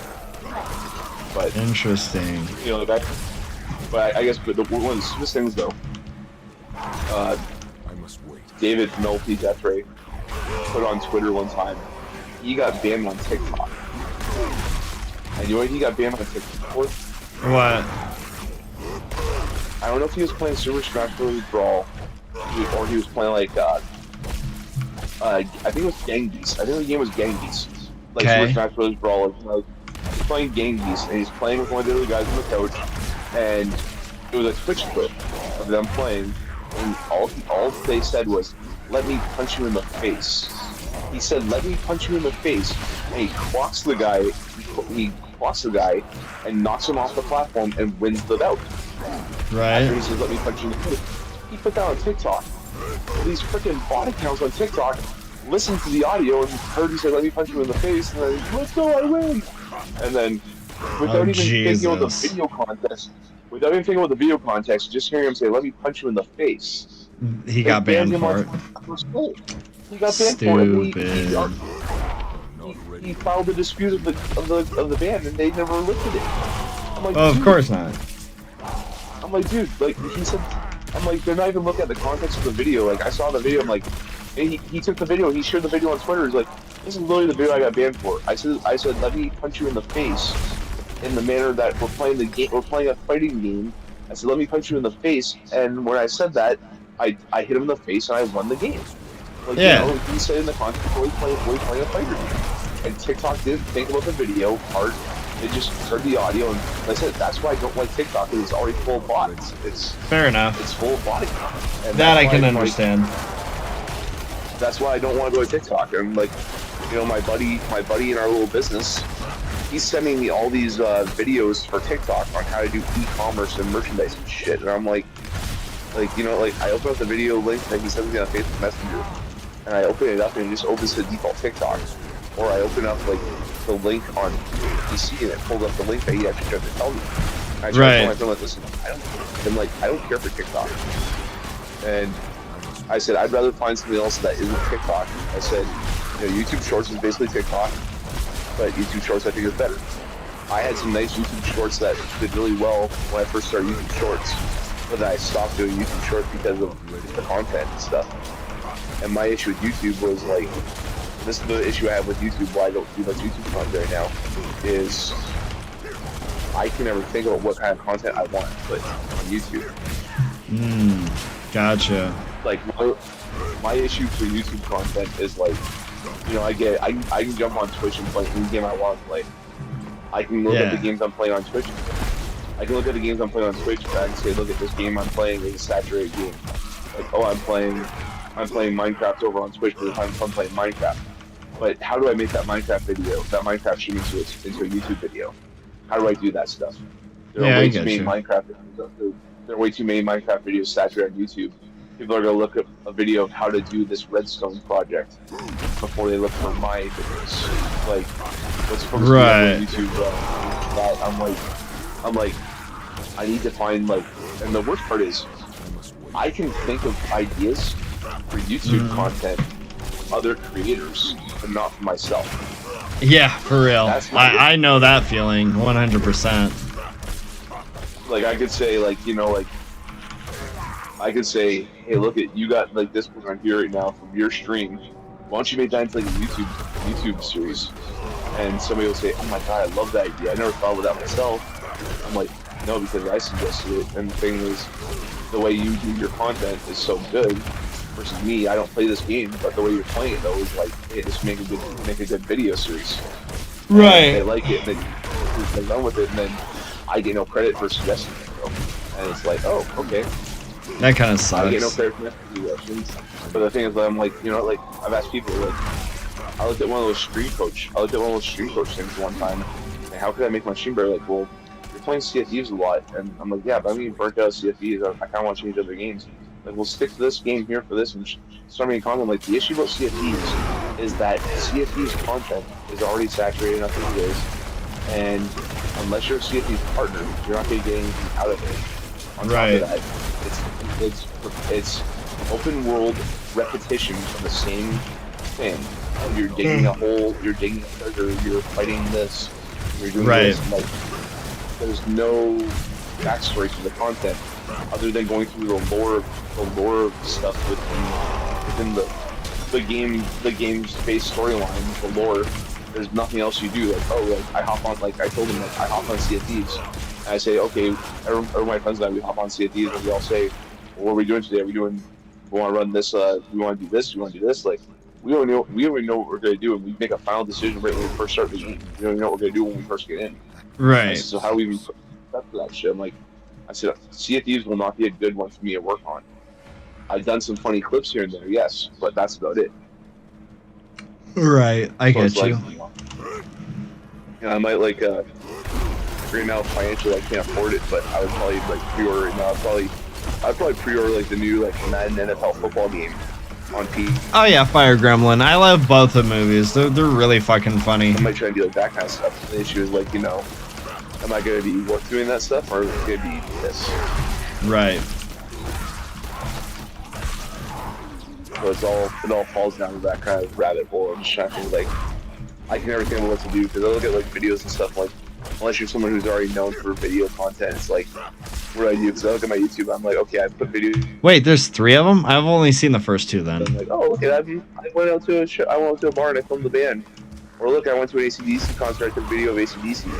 I put it on YouTube. Fucking the ACDC videos got a lot of video hits to it. Why? Because it's fucking ACDC. Right, definitely. Or you know, like the band, like the '80s cover band who I go see. They got a bunch of different songs, videos I filmed with them, and I put them on YouTube because it was, you know, like the one time that was the first time and only time they've ever played it, but they played a cover of Guns N' Roses' "November Rain." I took the video I put on YouTube. Yeah. And the drummer even said he won't play November Rain anymore because the issue about November Rain is he was like, because I got the video, I took video of them playing November Rain for the first time, and he was happy because he was so nervous that he was going to be off the beat with the drum intro after the piano, after the opening piano. He was so nervous with that drum fill after the piano intro of Guns N' Roses' November Rain. He still to this day gets nervous, like, should I keep doing this one? Because he's like, he's worried his drum cue is going to be on cue or not. He's like, you know, he's so nervous to play it again live. He's like, yeah, that was a one-off basically. He's like, but thank you for having the video because that's fantastic. And then he's like, did you also get Def Leppard Animal? Because I want to see how the drums were on that too. And so, you know, I've shared videos of them, but I put those videos on YouTube. And okay, what to do? Like, you know, if they're covers and stuff, and they're tribute bands. Who cares? Right. It's what I've been, you know, like I've been sitting here on my YouTube lately, like freaking cranking Scorpions. I've been cranking like Scorpions, Big City Night, Rock You Like a Hurricane, and Zoo. I've been the 3 songs I've been cranking like crazy.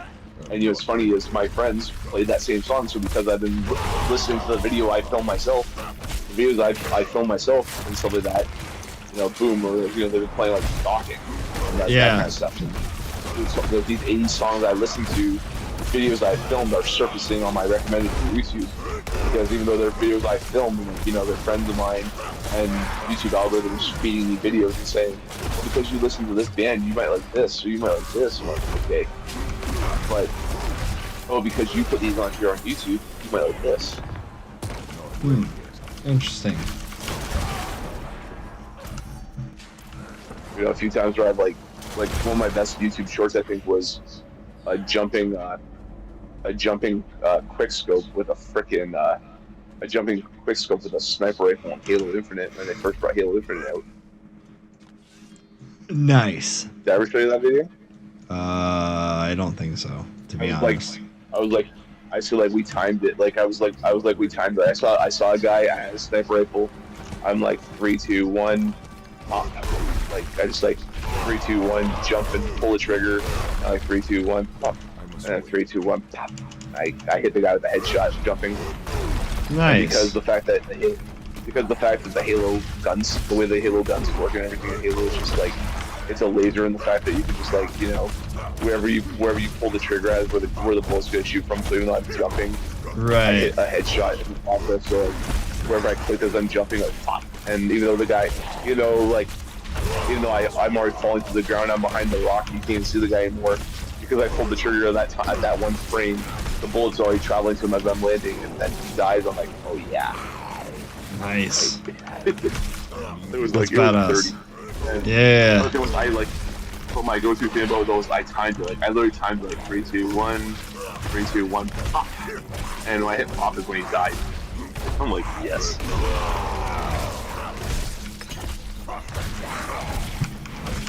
Oh, I need to kill this boss real quick so that I can go do the Legion event, so I can try to get that stupid horsey. Nay. Nay, indeed.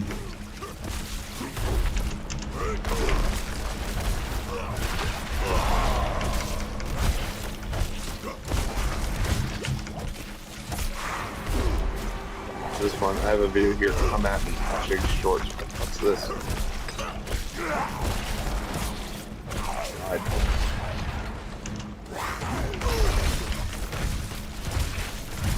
Holy shit. The amount of damage I'm getting right now. Holy fuck me.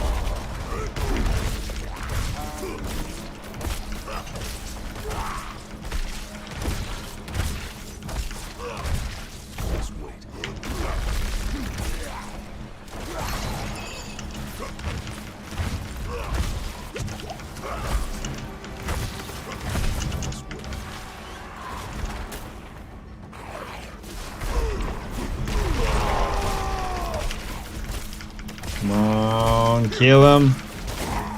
There we go. Here we got a legendary helm.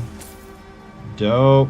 Rekindle the shrine, which is right there. Holy fuck. Alright, that was an intense fight. Ugh. Is that? Whoa.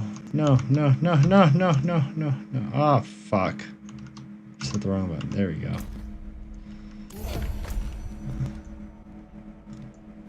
Oh, sick.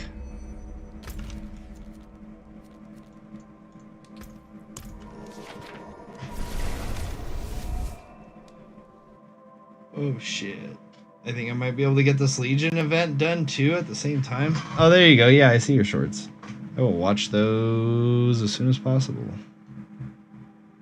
I just put 2 links in a general chat. Hell yeah. I think they're both from the same stream, funny enough. But one is like literally I was playing Halo Infinite and I just picked up active camo and then I grabbed the energy sword and I'm just camping a spot on Halo Infinite. Like I'm just being a rat camping around the corner with the energy sword with active camo on, and these guys have no idea how to harm you. Like literally, I'm camping with active camo plus an energy sword right on top of the spot where plasma grenades spawn into the map. Ooh. So literally, I'm camping in the corner. There's one of those hardpoint ones where you capture A, B, C. Yeah. There's one of those little hardpoint ones where you have to capture the points. And so I'm literally sitting there on the point with active camo and an energy sword. These guys have no idea I'm there, even though I'm capturing the point. They don't see me always have active camo on. These guys come after me, I just slice with the freaking energy sword, kill them with the energy sword, and then another guy comes around the corner, he's dead. Freaking plasma grenades pop up, I throw a plasma grenade, keep them away, and then I jump off to the side, let my armor reset, let my active camo reset, and oh, hello there, slice. Nice. Those guys are so like, what the fuck, bro? What are you, like, and because of that, I locked down the spot and they gave up on me. Like, they gave up on trying to challenge me. That's funny. Or my one thing with Halo all the time is I would always like, I'm always that guy whenever it comes to like close quarter battles and stuff where I'll pull the trigger and really as soon as I pull the trigger I'll melee at the same time. And I had one guy come after me one time. I had a sniper rifle and he jumped down right in front of me. I had a sniper rifle. I pulled the trigger and whipped the shot with the trigger. I pulled the trigger and it whips the shot initially. And I meleeed the guy at the same time. You know, I went to go kill him with melee from behind. It said I hit a fucking no-scope on the guy. I'm like, what the fuck? Nice. Like, the guy jumps over me, I call him with the sniper and go for the no-scope part, and then instantly go for the melee kill from behind on the guy, and it registers the fucking no-scope. I'm like, wait, what? Weird. Yeah. And like, or like, I would just take like, or like I live running on the shotgun. So I'll run on with the freaking shotgun on Halo, and I'll just like unload, pop, pop, pop, and be close melee, pop, melee, pop, melee, pop, melee. Just constant is my go-to. Like, fuck off with the shotgun, bro. I'm like, sorry, it's good. People get so salty over stupid shit. On God. On God. One of my friends actually said, because it was me using the gun on Halo's shotgun called the Bulldog. One of my friends, like, you should have, like, the fact that you're using my Bulldog, you should have just, like, don't mess with me and my Bulldog. Like the guy said to add more depth to the content there, I should have, like, don't fuck with me and my Bulldog. Like, that's what I should have. But they suggested I should have acted like a dog after I had that. I'm like, dude, I should have done that. That's kind of funny, I'm not even gonna lie. Literally, the gun is named the Bulldog. Oh, here's power, use the Bulldog. Yeah, don't fuck with me and my Bulldog. Don't fuck with the Bulldog. You don't ever fuck with a man's Bulldog. That's the rule.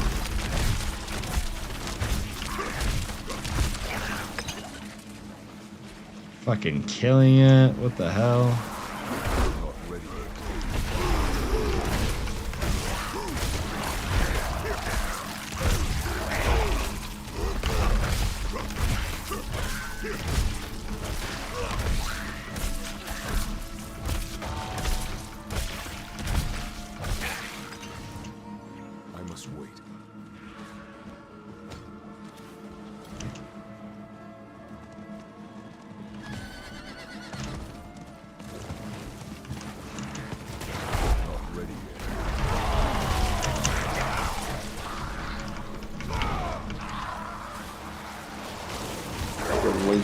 somebody tried to offer me graphic designer fucking shit. Like, sorry, I don't need graphics right now, my friend. I do my own.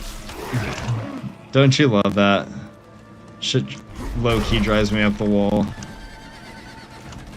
I mean, I respect the fact that they're trying to self. Most of the time, like, no. Most of the time they're bots, though. That's the problem. Like, you can ask Deli, dude. I sat there and I was like entertaining this quote-unquote graphic designer for a while, and I was like, yeah, okay. How about this? I'll hire you if you can do X, Y, and Z. And you know, I like gave him like a little challenge, right, to prove to me that they were like worth their salt.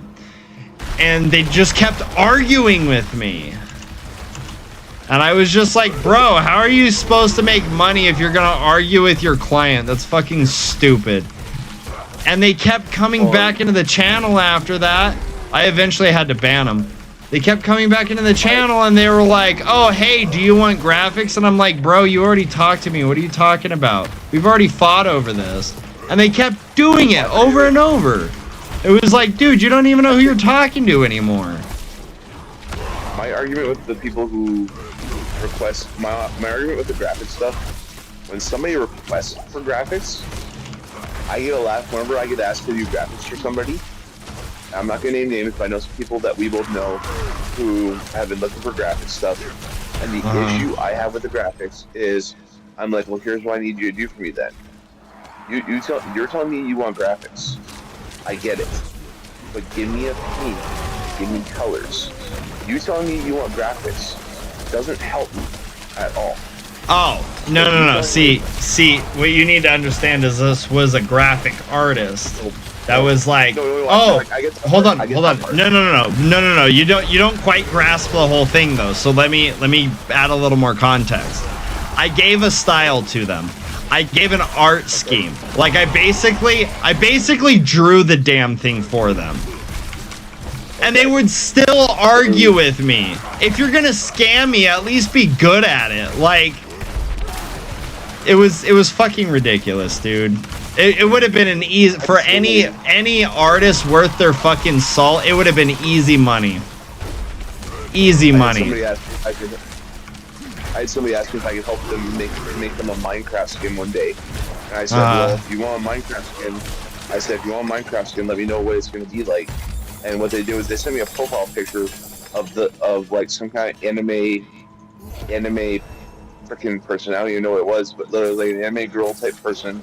They wanted. Okay. I'm like, okay, anime skins are too hard to make for me. Like, I don't do anime stuff. Right. And that was the first red flag was they have, and the picture they gave me, they said, oh, the character has a tail. The anime person that has a tail, and it's a fox. It was like a girl. It was like a girl that was like an Arctic fox type thing with a girl, and it was like a blue and stuff like that, like the hair. And they said, yeah, the tail's the same color as the hair. I'm like, okay, but you just gave me a portrait image of top of head to shoulder. Nothing for lower body, extremity at all. And like, okay, the literally the shirt looks like a freaking turtleneck, a sleeveless turtleneck. I'm like, hello, how are you? I'm a graphic designer. Yeah, exactly. Way cool. Yeah, it's just stupid. It's like I said, I'm like, okay, I see this here, but okay, I can only make from the head to wherever it is because, like, what's his lower half of the body look like? I don't know what we're doing for the lower half of the body. You just said there's a tail. That's all you said. I'm like, I said, plus it's anime. I said, fuck anime. Shit, I can't do it. I don't like anime stuff. I said, I can't design anime art, and I'm not an anime person, nor do I'm not a fan of anime. Like, I don't even consider Dragon Ball to be anime. Dragon Ball Z is anime, regardless if you want to consider it or not. It is. Because anime, the word anime relates to Eastern animation. Which the way I see it here, the way I see it, there's two forms. The way I see it, though, there's two forms of that kind of stuff. The North American stuff that people see in North America, and the that's stuff Western that anime. That's Western anime, or Western animation. For example, I look at stuff like I watched the original Pokemon, for example.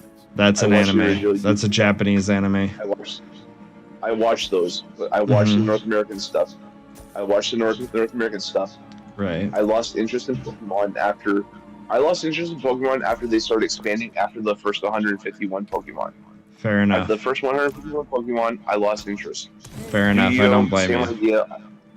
Yu-Gi-Oh! I lost interest after the season with the Egyptian god, monsters. They started doing the newer stuff. I Yeah. lost interest, and the thing was, I did not consider those animes. I just considered those cartoons because why? They were a North American style, and you look at the style of They art, were you look at them in. they were not North You look at- American. you look Those were but they were redone. You compare the format, how they did them in North America to the way they look in the Japanese art form. You can tell the way the drawings are compare wise of the two, the Japanese version versus the North American version. There's some artwork stuff that is slightly different in some ways than others. And the thing No, is, they literally just overdubbed it in English. like I said, Like there was really some well, and that's fine. I'm just saying, like, you just got to realize like what you're going after. Like, yes, there was some stuff that was taken out in the American versions, right. but that was taken out. Nothing was really added. The only thing that was ever changed that was quote unquote added, I guess, was English as opposed to Japanese. This was the same thing for even older actual anime like Voltron or Battletech. Those were actually anime. They were made in Japan and then they were just adapted to American TV. The way the American media just advertises it, like it's like, manga versus whatever, that kind of stuff. Nowadays, it's just like the art style. Like, I mean, the art style for me is just not what it is. And I guess I didn't follow anything when it first came out, so I'm like, that's not for me. No, and that's fine. Really I get you. I get you. But anyways. Especially when I tried watching, like, I remember trying to watch like Dragon Ball Z kind of thing it was at the time. And it was the Frieza scene and everything, and The Frieza saga. Yeah. The Frieza saga one, and just the whole commercial. It cuts to commercial, and all you hear is Frieza scream, and I'm watching that shit. And my grandmother looks at me like, "What the fuck are you watching?" I'm like, "I have no fucking idea anymore." Just a whole segment of just Frieza, like he's fucking taking a huge shit. And he's transforming. I'm like, "Fuck." Fair enough. So, like, that was kind of the meme of Dragon Ball, to be honest. Yeah, and like I said, I just didn't care for it. I didn't care for it after, though. I get you. There's nothing wrong with not caring for it. I totally understand where you're coming from with that. It's like people ask me, like, I don't watch much. I don't really watch much Marvel comics anymore. I really don't look at Marvel comics anymore either, because I always say, like, everyone gets all hyped with Spider-Man. Like, Spider-Man is just a freaking Marvel version of Batman, right? Spider-Man movies. Very loosely. No. It's comparable. It's comparable. Is what I mean. Make me comparable. Yes and no. Yes and no. Like I said, like I'm not trying to say character-wise. Like, okay, obviously Tony Stark and Bruce Wayne are Marvel and DC. Tony Stark, Bruce Wayne, Iron Man, Batman. Those are definitely one thing for sure. But because of the way the media saturation is, there's more Spider-Man between different Sony picture stuff versus Batman has the Batman. Okay, yeah, but that's why I say it's the Amazing Spider-Man, the Spectacular Spider-Man. Yeah, that kind of stuff. I get you. That's why I say Batman and Spider-Man loosely are one and the same. That's why I don't play Spider-Man games. That's why I don't really care for Spider-Man much. Like, because I like the older stuff. I get you. I get you.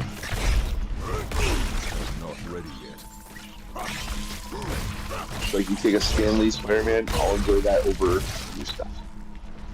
Agreed. I will agree with that. That age of Spider-Man was like the 80s and 90s. Spider-Man was the best. But I feel like that for all of Marvel, to be honest. Yeah, exactly. That's why I say, like I said, I don't watch, like, I look at like Guardians of the Galaxy. Guardians of the Galaxy kind of is oversaturated now. I wouldn't say it's oversaturated because Guardians of the Galaxy was kind of an unknown comic for the most part. It was more obscure. Unless you were an avid... Yeah, but I think now what it is that they're getting their due justice in the sunshine that they deserved the whole time, if that makes sense. Yep, because the thing, like I said, you look at like characters and stuff. You say yourself, who's the key characters in Marvel? Is it Guardians of the Galaxy or is it the Avengers? And you say to yourself, oh well. You look at that comparison. Okay, Thor. Are we talking? Wait.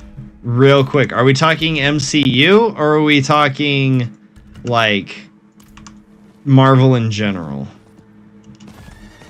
In general, if we look at in general, sides, no. Who's the big face? Who's the big face of Marvel in general? And then who is like the X-Men and the Fantastic Four? That's the big face of Marvel. They've been there since basically day fucking one. I can respect that stuff, and that those guys don't get enough. Those guys don't get enough movie credit nowadays versus what they had beforehand because Sony Pictures fucked them over. I was gonna say, let's be honest. The Fantastic Four movies were dog shit, and X-Men slowly became dog shit. Yes, Blade. Blade is great, but Blade was like 80s, 70s or 80s. I can't remember exactly. But you look at like to the younger audience, now with the MCU, for example. Younger audience, that's MCU. Who's the first superhero they think about first?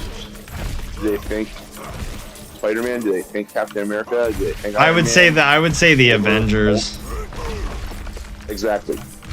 But then you say to yourself, okay, here's the Avengers. There's the core characters that people always know from all sides. Iron Man, Hulk, Captain America, Hawkeye. And then you got your characters, and you have your characters from like Guardians of the Galaxy. And you say to yourself, who are these guys? I haven't heard of these guys before. Or I have heard them, but I haven't seen them in forever. Why? Because they were never in the sunlight. And that's the issue with those movies, is they focus too much on said characters from Avengers, and now finally they're bringing out these new characters that people like, bring these guys out, bring these out, like bring this person out. Like that's finally happening, but it's just like, that's why I say it's overkill. I agree. They're definitely making too much. That it's not quality. It's not the quality it should be. But that's a Disney problem. That's not even a Marvel problem. So the same is said for DC Disney with Batman now too. Yeah, but DC Comics movies have been dog shit. Exactly. In comparison, like, they're both suffering from different problems, but I get what you're saying. Oh, they are, because they're rivals, but exactly. They're bringing out the Young Avengers. They're not changing much, really. I mean, like, you know, if I was DC Comics, for example, I would revamp Teen Titans. I would bring them into like the yeah, but they would have to do it right, and they haven't hardly even introduced any of the Titans to make it worthwhile. Like, it would just basically be the child cartoon in fucking real life, and it would be dog shit. Because DC doesn't know how to make anything cohesively. Or what I would do is instead of doing Batman, I would do a Nightwing movie. Well, they would need to do Robin, because they would not. Dick Grayson became Nightwing. They would have to do Tim Drake, because Tim Drake, I believe, is the Teen Titans Robin. I could be wrong, but I'm pretty sure it is. Well, I'm saying if you went to movie format, though, Yeah, if you went movie format, I would do a Batman movie, introduce Tim Drake. Then after that, I would probably try to get Chris O'Donnell, if he even still does fucking movies anymore. Make him become fucking Nightwing. Chris O'Donnell's making too much money on NCIS Los Angeles. I think he would do it again. I think he would do it again. I 100% think if you're like, hey, we want you to become not Robin but Nightwing, I think he'd be like, fuck yeah, I'm totally doing it. Yeah, no, I think he'd totally do it. He got so much hate for being Robin in the Batman and Robin movie. I don't know why. He played a great Robin. He played a great fucking Robin. He got so much hate for the movie just because how the critics went about the movie. He didn't get hate, like, people didn't hate him himself. People didn't hate him as a character. People did not hate him as an actor. They hated him as a character because they hated the movie. And that's really the thing. And then obviously, you know, he's gone to NCIS Los Angeles, which, mind you, is a great show. And I will say, I watch NCIS. I watch all the NCIS shows like crazy. And I said to my grandmother, we watch NCIS, and I said to my grandmother, I said, I'm not gonna lie, I prefer LL Cool J as an actor on NCIS LA over his rap music. Fair enough. And I know LL Cool J is a rapper. Yeah. He makes good for acting. He's a better actor than he is a rapper. Mind you, though, because it's not music. And the thing is, he's doing a crime show. He's acting out in a crime show as a federal agent, which I respect. And the thing is, he fills the role, the character he plays really well, which I like. I would watch Titans before talking about Titans. Fair enough, way cool. I would agree on that. Yeah, no, I said though, Chris O'Donnell though went from being Robin in that movie to going into the freaking NCIS world and being on that show, and you know that has definitely like revamped his career in that kind of perspective. Well, I get that it revamped his career, but he even said himself he really enjoyed playing Dick Grayson. Yeah, no, I agree. And at least from what I remember, I could be wrong. It could have kind of changed. Nah, Batman Forever was a great movie. Batman and Robin is the one where I can understand people shit on, because there was some really, yeah, there was some really funny. Yeah, right. That was that was just written really poorly. It wasn't even like anybody's fault. And the director. Well, and the director, yeah. So I used to work for an arena, right? The arena I used to work for, there's this one guy who was an usher at the arena. This one guy who was from my area, he was an usher at the arena. And he always came to my local arena to watch the same cheer hockey I was watching. And I don't know why, but he always talked about Arnold Schwarzenegger in that movie. And there's one scene in that movie when Arnold Schwarzenegger is about to take off with his ice rocket ship. And as Arnold Schwarzenegger is about to hit the launch button on his rocket ship, there's a video online. What's up, Casey? There's a video online where Arnold apparently, somebody says about Mr. Freeze, like Arnold Schwarzenegger, Mr. Freeze has a fetish with buttons, and before he goes to hit the launch button, you see his finger around the button, and he goes, "Oh yes," he's got like a fetish for like touching the button that says, and he goes, "Oh yes," and then he hits the button and launches. And my friend kept talking about that, and then it got to the point where anytime that we saw each other, all we did was, instead of us like saying, "Hey, how's it going?" our response would look at each other and go, "Oh yes." Just like that is pretty funny. It was just like we would talk like that like crazy. We would talk like that like crazy. But he's like, yeah, it's just like he's like, there's this one critic video out there where it says like, yeah, Mr. Freeze has a fetish for buttons, and it's just, oh yes, and it's from that freaking Batman and Robin movie before he launches the rocket, and he's just like, bro, what the fuck? No, the most ridiculous thing in that movie, even though it's like one of the funniest to talk about, is the fucking the fucking bat nipples, bro. The bat nipples are fucking ridiculous. Like, that's not even.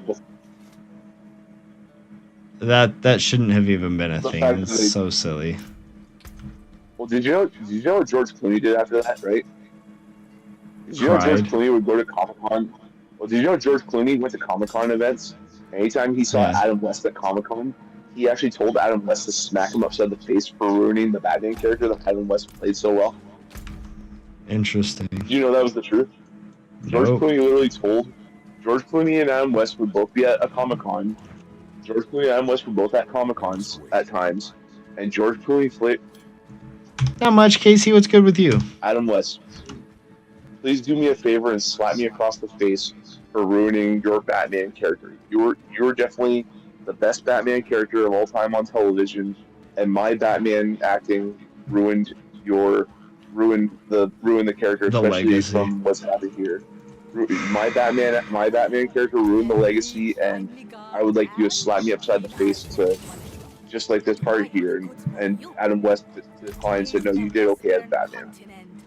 And That's pretty said, "I'm not funny. going to do that because Adam West refused to slap George Clooney, and George Clooney like said, "Please just hit me because I need to be sense knocked in me after doing what I did with Batman." Please, Like just smack the fuck out of me. Like literally, I think George Clooney was trying to get to Adam West like all those memes of like Batman slapping Robin, like kind of like that kind of feel. Yeah, I got you. I think they were trying to get to and that kind of stuff. But Adam West always refused to hit him. That's funny.